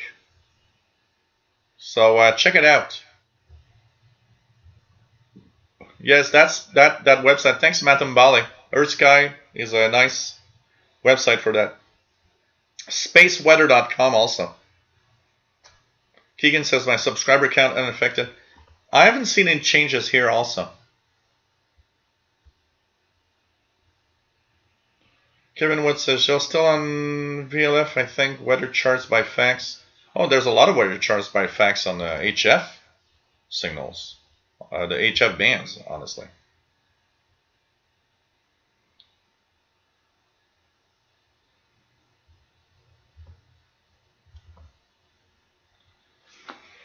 Heavens Above, yeah. Heavens Above. Nice website for also information, also what's happening. Absolutely. Absolutely. You know, check it out. If you live in a bright city, pair of binoculars. I am going to try that. I want to try something actually, because I got the Galaxy S9, and I can actually there's a manual setting for taking long exposure pictures. I want to set up my phone and take like a 15-second or a 30-second exposure and see if, even in the bright city lights, if it could show up in one of the pictures of my phone. I find that kind of cool, honestly. So one last little promo, and I'm gonna sign off, guys. 3 hours and 45 minutes. Not a bad show. What do you think, guys? And we got tons of other radios. We'll continue slowly with the radios, like once a month, and we'll probably go through all of them at some point. So PayPal.com/shortwave, or the Yahoo email that I posted if you want to do a little donation. Please do so. Patreon.com/radio and computers, and join 11 other patrons that are giving a little something every month. It's always cool. Oh, that's a good, thanks for saying it, Keegan. FM, if you have a spot on the FM band where there's not a lot of activity, with just static, leave your radio on, because Meteor Scatter will sometimes bring alive a FM channel from very far away for a few seconds to a minute. So that's also a way to actually get Meteor Scatter. Thanks, Keegan, for saying it, because I hear it all the time, but I don't always remember talking about it. So, and you know. Well, the comet wouldn't be good for anything, honestly, in propagation, because the comet itself is not interacting with our planet or anything. So there shouldn't be an effect from the comet itself. But we will have an effect from the meteor scatter from the Geminids, which is one of the Geminids is one of the big meteor storms or meteor showers of the year. So you can check that out. So take care, everybody. Hope you enjoyed the show, my friends. Always nice to be here. Take care. Love you all. Tomorrow, 2000 hours Universal Time. Special 90-minute shortwave show. So this is going to be interesting. And if you want to continue in the Christmas spirit, after at 22:30 UTC, it's going to be the Tech Show Christmas show. That one will be a little more kind of, maybe we'll be a little drunk on that one, but who knows. So take care, everybody. Love you all, and stay safe, my friends. It's so much fun to be here. I mean, I could not do 3 hours and 47 minutes without all of you. Take care, my friends. Stay safe, and hope to see you guys tomorrow for the Christmas show. And of course, next show, Friday, December 21st, next Friday, 2000 hours UTC. Bye, my friends. Stay safe, please, and please, we just, I got distracted. There was a signal here on 7150. So, take care, everybody.